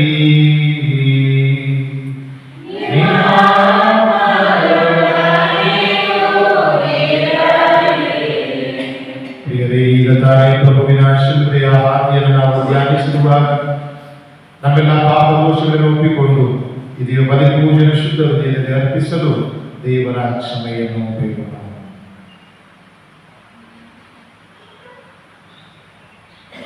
ಪಶ್ಚಾತ್ತಾಪ ಹೃದಯದಿಂದ ಹೇಳೋಣ. ಸರ್ವಶಕ್ತ ದೇವರಿಗೂ ಸಹೋದರ ಸಹೋದರಿಯರೇ, ನಿಮ್ಮದು ಯೋಚನೆಯಿಂದಲೂ ನುಡಿಯಿಂದಲೂ ನಡತೆಯಿಂದಲೂ ಕರ್ತವ್ಯದಿಂದಲೂ ನಾನು ಅನೇಕ ಪಾಪಗಳನ್ನು ಮಾಡಿದ್ದೆಂದು ಗ್ರಹಿಸುತ್ತೇನೆ. ನನ್ನ ಪಾಪವೇ, ನನ್ನ ಪಾಪವೇ, ನನ್ನ ಮಹಾಪಾಪವೇ.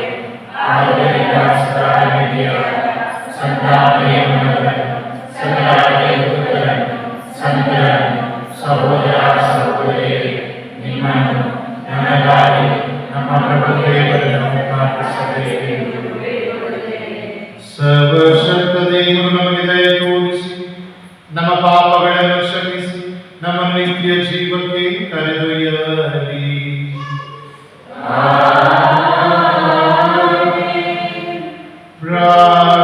ಪ್ರಾರ್ಥಿಸೋಣ. ದೇವರೇ, ನಮ್ಮ ಬಲಹೀನತೆ ನೀಗಲು ಅವಶ್ಯವಾದ ನೆರವನ್ನು ಸಿದ್ಧ ಮಾಡಿದ್ದೀರಿ. ಗುಣಪಡಿಸುವ ಅವುಗಳ ಫಲಗಳನ್ನು ಸಂತೋಷದಿಂದ ಪಡೆದು ನಮ್ಮ ಸನ್ನಡತೆಯ ಮೂಲಕ ಅವುಗಳನ್ನು ಪ್ರತಿಬಿಂಬಿಸುವಂತೆ ಅನುಗ್ರಹಿಸಿರಿ. ನಿಮ್ಮೊಂದಿಗೆ ಪವಿತ್ರಾತ್ಮರ ಐಕ್ಯದಲ್ಲಿ ದೇವರಾಗಿ ಯುಗ ಯುಗಾಂತರಕ್ಕೂ ಜೀವಿಸಿ ಆಳುವ ನಮ್ಮ ಪ್ರಭು ನಿಮ್ಮ ಪುತ್ರರು ಆಗಿರುವ ಯೇಸು ಕ್ರಿಸ್ತರ ಮುಖಾಂತರ ನಿಮ್ಮನ್ನು ಪ್ರಾರ್ಥಿಸುತ್ತೇವೆ.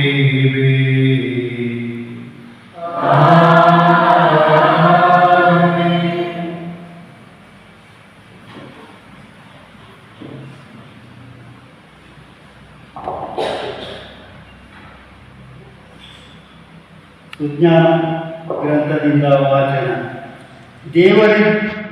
ದೇವರಿಲ್ಲದವರು ಅಪರಾಧ ಮಾಡಿಕೊಂಡು ಈ ಪರಿ ನಮ್ಮ ಬದುಕು ಅಲ್ಪಕಾಲಿಕ ಹಾಗೂ ದುಃಖಕರ. ಮರಣಕ್ಕೆ ಮದ್ದಿಲ್ಲ, ಸತ್ತವರಿಂದ ಹಿಂದಿರುಗುವುದಿಲ್ಲವಲ್ಲರಿಗೆ ಎಲ್ಲ ನೀತಿವಂತರಿಗಾಗಿ ಒತ್ತು ಹಾಕೋಣ. ಬಲೆಯೊಡ್ಡಿ ಅವರು ನಮಗೊಂದು ಪೀಡೆ, ನಮ್ಮ ನಡತೆಗೆ ಅಡ್ಡಿ ಆರೋಪಿಸುತ್ತಾನೆ. ಧರ್ಮಕ್ಕೆ ವಿರುದ್ಧ ಪಾಪ ಕಟ್ಟಿಕೊಂಡೆವೆಂದು ದೋಷಿಸುತ್ತಾನೆ. ಸಂಪ್ರದಾಯಕ ವಿರುದ್ಧ ಪಾಪ ಮಾಡಿದ್ದೇವೆಂದು ಹೇಳಿಕೊಳ್ಳುತ್ತಾನೆ. ತಾನೇ ದೇವರನ್ನು ಬಲ್ಲವನೆಂದು ಕರೆದುಕೊಳ್ಳುತ್ತಾನೆ. ತನ್ನನ್ನು ತಾನೇ ದೇವರ ಮಗನೆಂದು ನಮ್ಮ ಆಲೋಚನೆಗಳನ್ನು ಆಕ್ಷೇಪಿಸುವ ವ್ಯಕ್ತಿ ಅವನು. ಅವನನ್ನು ನೋಡಿದ್ದೇ ನಮ್ಮ ಉತ್ಸಾಹ ಕಂಡು ಹೋಗುವುದು, ಏಕೆಂದರೆ ಅವನು ಇತರರಂತೆ ಅಲ್ಲ. ಅವನ ಮಾರ್ಗವು ನಮಗೆ ವಿಚಿತ್ರ. ಅವನ ಎಣಿಕೆಯಲ್ಲಿ ನಾವೆಲ್ಲರೂ ನಕಲಿ ನಾಣ್ಯದಂತೆ ನಮ್ಮಿಂದ ದೂರವಾಗುತ್ತಾನೆ. ಹೇಸಿಗೆಯನ್ನು ಕಂಡಂತೆ ನೀತಿವಂತನ ಮರಣ ಸಂತೋಷಕರವೆನ್ನುತ್ತಾನೆ. ದೇವರೇ ತನ್ನ ತಂದೆಯನ್ನು ಕೊಚ್ಚಿಕೊಳ್ಳುತ್ತಾನೆ. ಅವನ ಮಾತುಗಳೇ ಸತ್ಯವೆಂದು ನೋಡೋಣ. ಅವನ ಜೀವ ಮುಖ್ಯವಾದ ಗತಿ ಏನೆಂದು ಪರೀಕ್ಷಿಸೋಣ. ನೀತಿವಂತ ದೇವ ಕುಮಾರನಾಗಿದ್ದಾನೆ. ದೇವರು ಅವನಿಗೆ ನೆರವಾಗಬೇಕು. ಶತ್ರುಗಳ ಕೈಯಿಂದ ಅವನನ್ನು ತಪ್ಪಿಸಿ ಕಾಪಾಡಬೇಕು. ಅಂಥವನನ್ನು ಹಿಂಸಿಸಿ ಪೀಡಿಸಿ ಪರೀಕ್ಷಿಸೋಣ. ಅವನಲ್ಲಿ ಸೌಜನ್ಯ ಎಷ್ಟಿದೆ ಎಂದು ತಿಳಿಯೋಣ. ಎದುರು ತಾಳ್ಮೆ ಎಷ್ಟಿದೆ ಎಂದು ಶೋಧಿಸೋಣ. ಅವಮಾನಕರ ಮರಣ ಶಿಕ್ಷೆಯನ್ನು ಅವನಿಗೆ ವಿಧಿಸೋಣ. ದೇವರು ರಕ್ಷಿಸುತ್ತಾನೆ ಎಂದಾಗಿತ್ತಲ್ಲವೇ ಅವನ ವಾದ. ಈ ಪರಿ ಆಲೋಚಿಸಿ ವಂಚಿಸಿದರಾದರೂ ದುರುಳರು ಅವನ ದುಷ್ಟತನವೇ ಅವರನ್ನು ಕುರುಡುತನನ್ನಾಗಿಸಿ ದೇವರು ನಿಗೂಢ ಯೋಜನೆಯನ್ನು ಅವರು ಅರಿಯಲಿಲ್ಲ. ಪವಿತ್ರ ಜೀವನಕ್ಕೆ ದೊರಕುವ ಫಲವನ್ನು ಹಾರೈಸಲಿಲ್ಲ. ನಿರ್ದೋಷಿಗಳಿಗೆ ಸಂಭಾವನೆ ಇದೆಯೆಂದು ನಂಬಲಿಲ್ಲ. ಪ್ರಭುವಿನ ವಾಕ್ಯವು.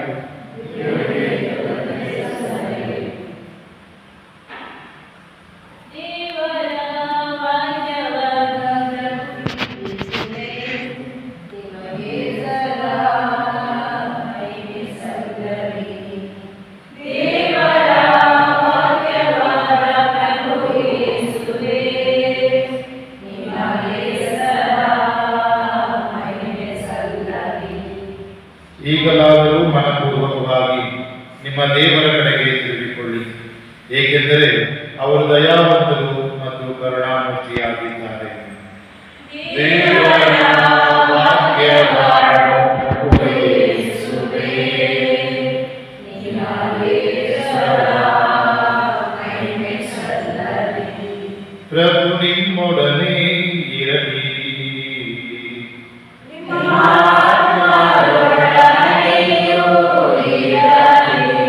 ಯೌವಾನರು ಬರೆದ ಪವಿತ್ರ ಶುಭ ಸಂದೇಶದಿಂದ ವಾಚನ.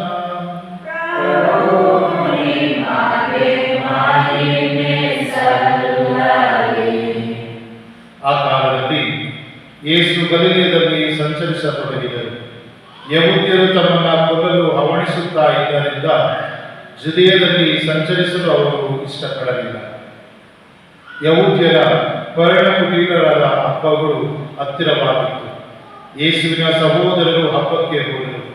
ಯೇಸುವು ಅಲ್ಲಿಗೆ ಹೋದರು, ಬಹಿರಂಗವಾಗಿ ಅಲ್ಲ, ಗುಟ್ಟಾಗಿ. ಜೆರುಸಲೇಮಿನ ಕೆಲವು ಮಂದಿ ಇದನ್ನು ಕೇಳಿ ಅವರು ಕೊಲ್ಲಬೇಕೆಂದು ಹವಣಿಸುತ್ತಾ ಇರುವುದು ಈತನನ್ನೇ ಅಲ್ಲವೇ? ಇಗೋ, ಈತ ಬಹಿರಂಗವಾಗಿ ಮಾತನಾಡುತ್ತಾ ಇದ್ದಾನೆ. ಆದರೂ ಈತನಿಗೆ ವಿರುದ್ಧವಾಗಿ ಅವರಾರೂ ಮಾತೆತ್ತುತ್ತಿಲ್ಲ.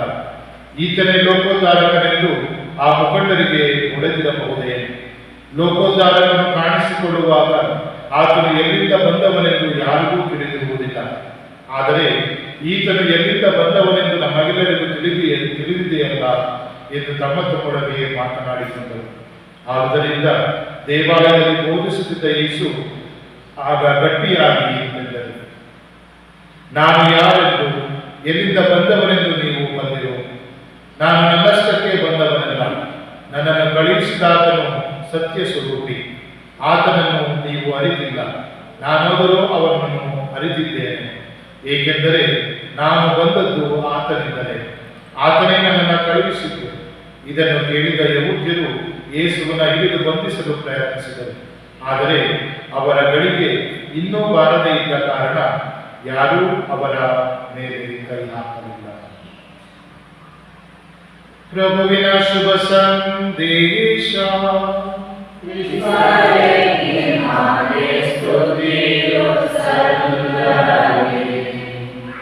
ಪ್ರಭು ಕ್ರಿಸ್ತರಲ್ಲಿ ಪ್ರೀತಿಯ ಸಹೋದರ ಸಹೋದರಿಯರೇ, ಎರಡು ಸಂದೇಶಗಳನ್ನ ಇಂದು ನಮ್ಮ ಬದುಕಿಗೆ ನಾವು ತೆಗೆದುಕೊಳ್ಳೋಣ.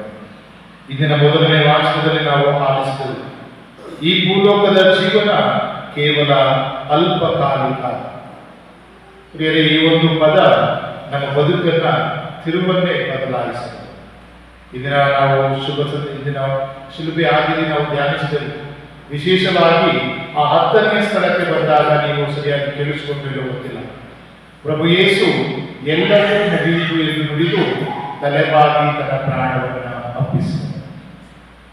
ಅವರ ಜೀವನ ತೃಪ್ತಿಯ ಜೀವನವಾದ. ಅವರು ಏನನ್ನೇ ಮಾಡಿದರು ಎಲ್ಲವೂ ಸಹ ಅವರಿಗೆ ತೃಪ್ತಿಯನ್ನು ಕೊಟ್ಟಂತಹ ಜೀವನವಾದ.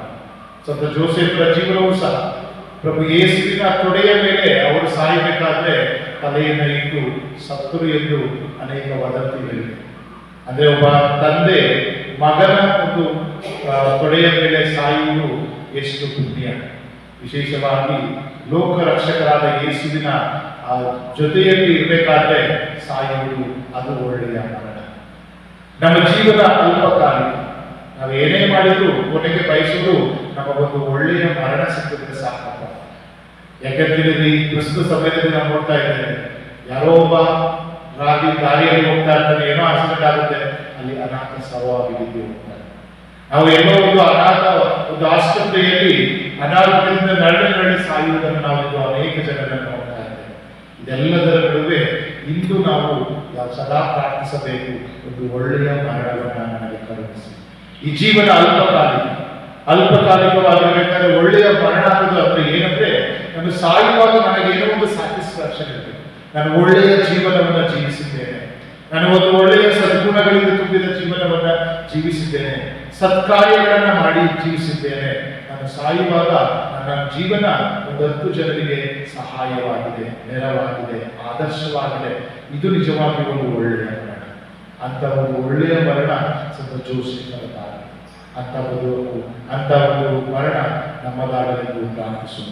ಇನ್ನು ಎರಡನೇದಾಗಿ ಸಂತ ಯೋಹಾನನ ಶುಭ ಸಂದೇಶದ ವಾರಿಸಿದರು. ಪ್ರಭು ಯೇಸು ಯಾವಾಗಲೂ ಹೇಳ್ತಾ ಇರೋದು ಕೊನೆಯ ವಾಕ್ಯ ಎಂದು, ಅವರ ಗಳಿಗೆ ಇನ್ನೂ ಬಾರದೇ ಇದ್ದ ಕಾರಣ ಅವರ ಮೇಲೆ ಕೈ ಹಾಕಲಿಲ್ಲ. ಪ್ರಭು ಯೇಸು ಯಾವಾಗಲೂ ಸಹ ಬಹಿರಂಗವಾಗಿ ತಮ್ಮ ಬೋಧನೆಗಳನ್ನ ಮಾಡ್ತಾರೆ. ಯಹೂದ್ಯರು ತಪ್ಪು ಮಾಡಿದ್ದನ್ನ ಕಡಾಖಂಡಿತವಾಗಿ ಖಂಡಿಸ್ತಾರೆ. ಆ ಸಮಯದಲ್ಲಿ ಆ ಯಹೂದ್ಯರು ಅವರನ್ನ ಬಂಧಿಸಬಹುದಾಗಿದೆ, ಆದರೆ ಅವರು ಬಂಧಿಸಬೇಕಾಗಿಲ್ಲ. ಕಾರಣ ದೇವರ ಚಿತ್ತವೇ ಯಾವಾಗಲೂ ನಡೆಯುವುದು. ದೇವರ ಯೋಜನೆಗಳೇ ನಮ್ಮ ಜೀವನದಲ್ಲಿ ನಡೆಯುವುದು. ನಾವು ಏನೇ ಪ್ರಿಪರೇಷನ್ ಮಾಡಿರ್ಬೋದು, ನಾವು ಏನೇ ಒಂದು ಕನಸುಗಳನ್ನ ಕಟ್ಕೋಬಹುದು, ಏನೇ ಒಂದು ಯೋಜನೆಗಳನ್ನ ಹಾಕಬಹುದು, ಅದು ದೇವರ ಚಿತ್ತವಾಗದೆ ಹೋದ್ರೆ ಅದು ನಮ್ಮ ಕೈ ಬಿಡುವುದಿಲ್ಲ.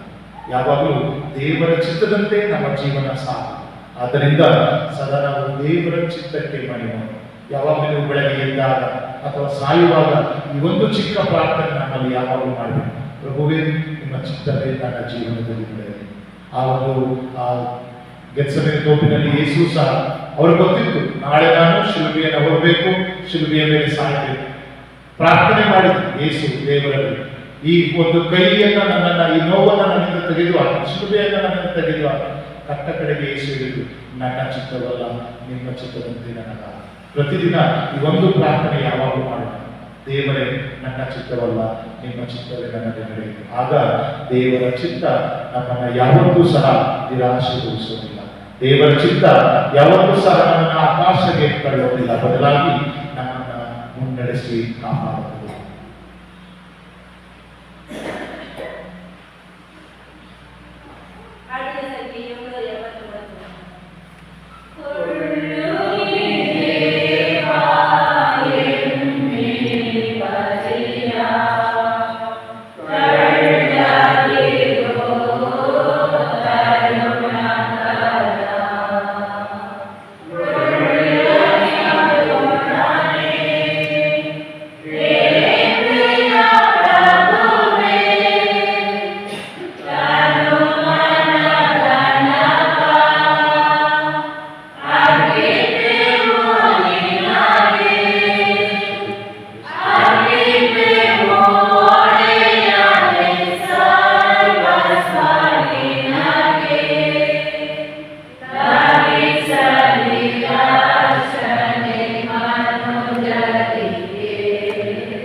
ಸಹೋದರ ಸಹೋದರಿಯರೇ, ನಮ್ಮ ನಿಮ್ಮ ಈ ಬಲಿಯು ಸರ್ವಶಕ್ತ ದೇವರಿಗೆ ಅಂಗೀಕೃತವಾಗುವಂತೆ ಪ್ರಾರ್ಥಿಸಿರಿ. ನಮ್ಮ ಪವಿತ್ರ ಧರ್ಮಸಭೆಯ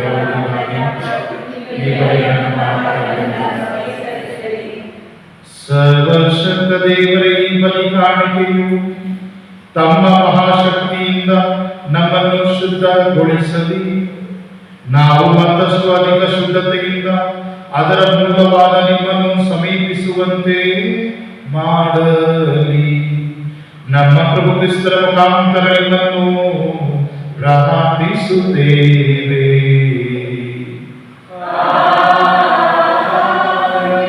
ಪ್ರಭು ನಿಮ್ಮೊಡನೆ ಇರಲಿ.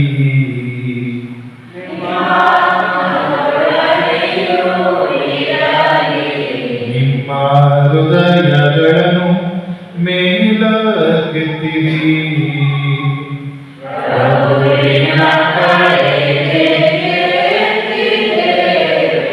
ನಮ್ಮ ಪ್ರಭು ದೇವರಿಗೆ ಕೃತಜ್ಞತೆಯನ್ನು ಸಲ್ಲಿಸೋಣ.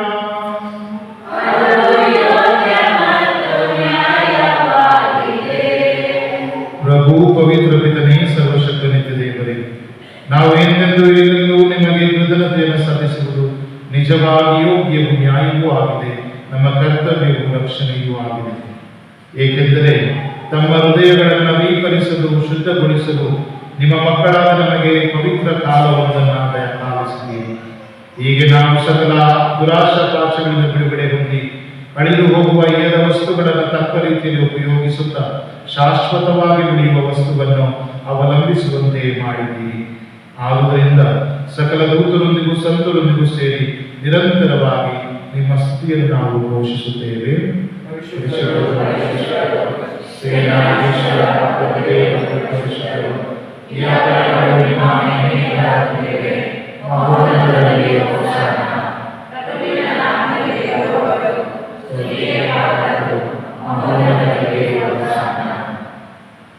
ಪ್ರಭು, ನೀವು ನಿಜವಾಗಿಯೂ ಪರಿಶುದ್ಧರು, ಸರ್ವ ಪರಿಶುದ್ಧತೆಯ ಬಗ್ಗೆಯೂ ನೀವು ಈ ಕೊಡುಗೆಗಳ ಮೇಲೆ ನಿಮ್ಮ ಪವಿತ್ರ ಆತ್ಮರ ಮೇಲ್ಪರಿಯನ್ನು ಸುರಿಸಿ ಪಾವನಗೊಳಿಸಲೆಂದು ಪ್ರಾರ್ಥಿಸುತ್ತೇವೆ. ನಮಗಿಗೂ ನಮ್ಮ ಪ್ರಭು ಯೇಸು ಕ್ರಿಸ್ತರ ಪೂಜ್ಯ ಶರೀರ ಮತ್ತು ರಕ್ತವಾಗುವಂತೆ ಮಾಡಿ. ಅವರನ್ನು ಪರಾಧೀನ ಮಾಡಲಾದ ಸಮಯದಲ್ಲಿ ಸ್ವಇಚ್ಛೆಯಿಂದ ಯಾತನೆಗೆ ಒಳಗಾದಾಗ ಅವರು ರೊಟ್ಟಿಯನ್ನು ತೆಗೆದುಕೊಂಡು ಕೃತಜ್ಞತೆಯನ್ನು ಸಲ್ಲಿಸಿ ಅದನ್ನು ಮುರಿದು ತಮ್ಮ ಶಿಷ್ಯರಿಗೆ ಕೊಡುತ್ತಾ ಹೀಗೆಂದರು, ತೆಗೆದುಕೊಳ್ಳಿ, ಇದನ್ನು ನೀವೆಲ್ಲರೂ ಭುಜಿಸಿರಿ, ಏಕೆಂದರೆ ಇದು ನಿಮಗಾಗಿ ಒಪ್ಪಿಸಲಾಗುವ ನನ್ನ ಶರೀರ.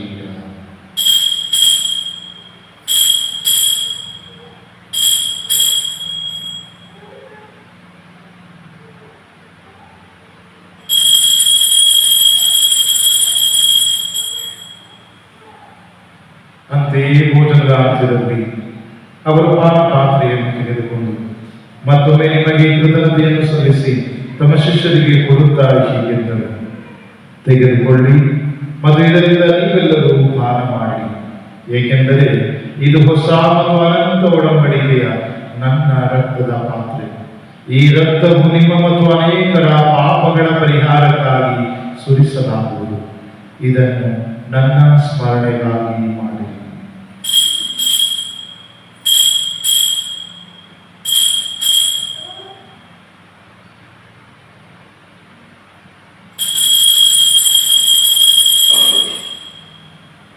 ವಿಶ್ವಾಸದ ರಹಸ್ಯ.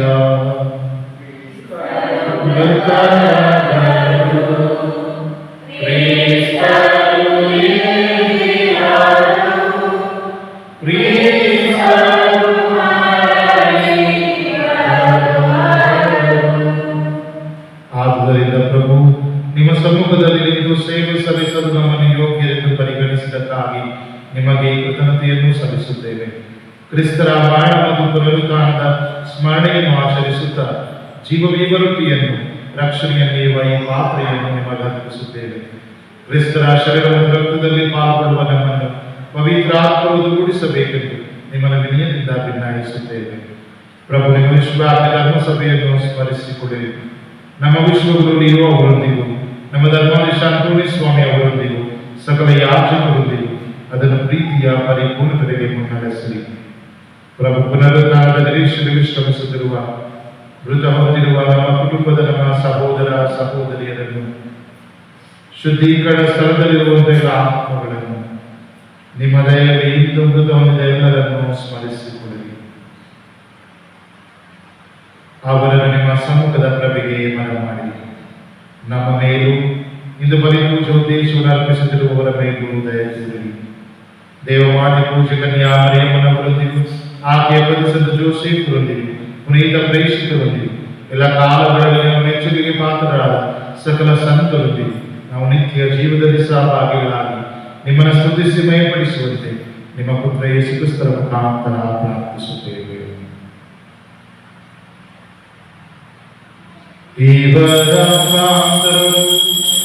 ಇವರೊಂದಿಗೂ ಇವರಲ್ಲಿಯೂ ಸರ್ವಸರ್ವತಂದೆಯಾದ ದೇವರೇ, ಪವಿತ್ರಾತ್ಮರಾಯಿಕೆಗಳು ಸರ್ವ ಗೌರವವೂ ಮಹಿಮೆ ಯುಗಯುಗಾಂತರಕ್ಕೂ ನಿಮಗೆ ಸಲ್ಲಲಿ.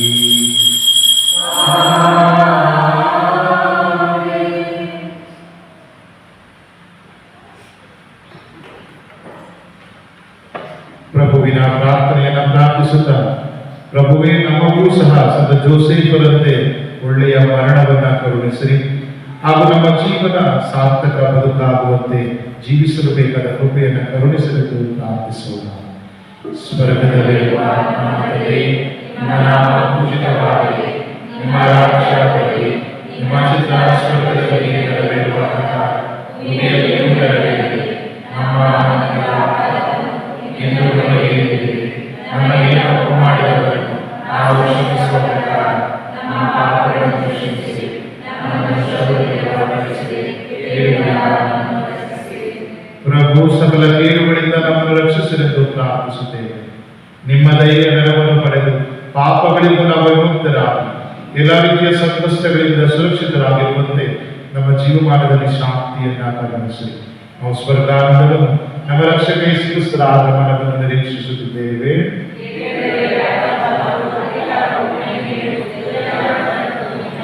ಪ್ರಭು ಯೇಸು ಕ್ರಿಸ್ತರು ನಿಮ್ಮ ಪ್ರೇಷಿತರಿಗೆ ನಿಮಗೆ ಶಾಂತಿಯನ್ನು ಬಿಟ್ಟು ಹೋಗುತ್ತೇನೆ, ನನ್ನ ಶಾಂತಿಯನ್ನು ನಿಮಗೆ ಕೊಡುತ್ತೇನೆ ಎಂದು ಹೇಳಿದ್ದೀರಿ. ನಮ್ಮ ಪಾಪಗಳನ್ನು ರಕ್ಷಿಸದೆ ನಿಮ್ಮ ಧರ್ಮಸಭೆಯ ವಿಶ್ವಾಸವನ್ನು ಇಚ್ಛಿಸಿ ಅದಕ್ಕೆ ನಿಮ್ಮ ಚಿತ್ತದ ಪ್ರಕಾರ ಶಾಂತಿಯನ್ನು ಐಕ್ಯತೆಯನ್ನು ನಮಗೂ ನಮ್ಮ ಕುಟುಂಬಗಳಿಗೂ ಪಾಲಿಸಿ ಈಗ ಯುಗಾಂತರಕ್ಕೂ ಜೀವಿಸಿ ಅರುವ ನಿಮ್ಮನ್ನು ಪ್ರಾರ್ಥಿಸುತ್ತೇವೆ. ಪ್ರಭುವಿನ ಶಾಂತಿ ಸದಾ ನಿಮ್ಮೊಂದಿಗಿರಲಿ. ಪರಸ್ಪರ ಕ್ರಿಸ್ತರ ಶಾಂತಿಯನ್ನು ಕೊಡೋಣ.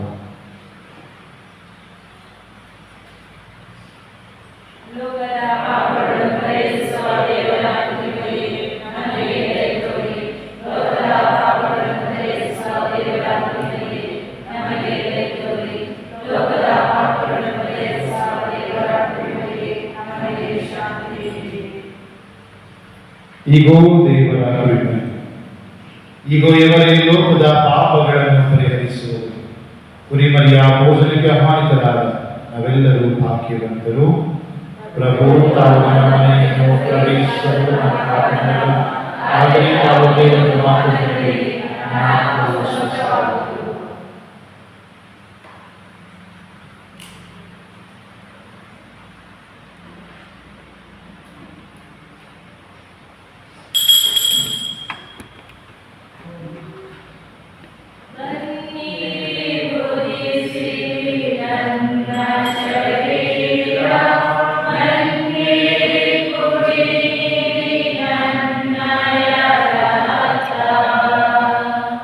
Bye.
ಪ್ರಾರ್ಥಿಸೋಣ.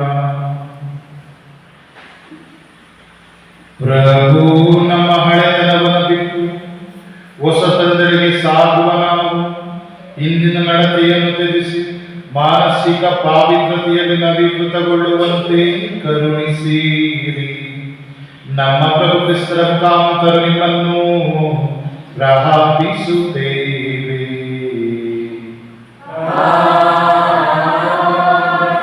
ಪ್ರಭು ನಿಮ್ಮೊಡನೆ ಇರಲಿ.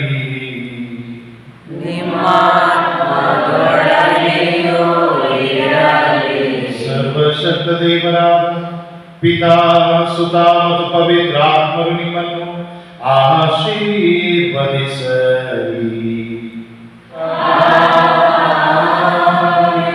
ಹೋಗಿ ಬನ್ನಿ, ಯೇಸುವಿನ ಶುಭ ಸಂದೇಶಕ್ಕೆ ಸಾಕ್ಷಿಗಳಾಗಿ ಜೀವಿಸಿ.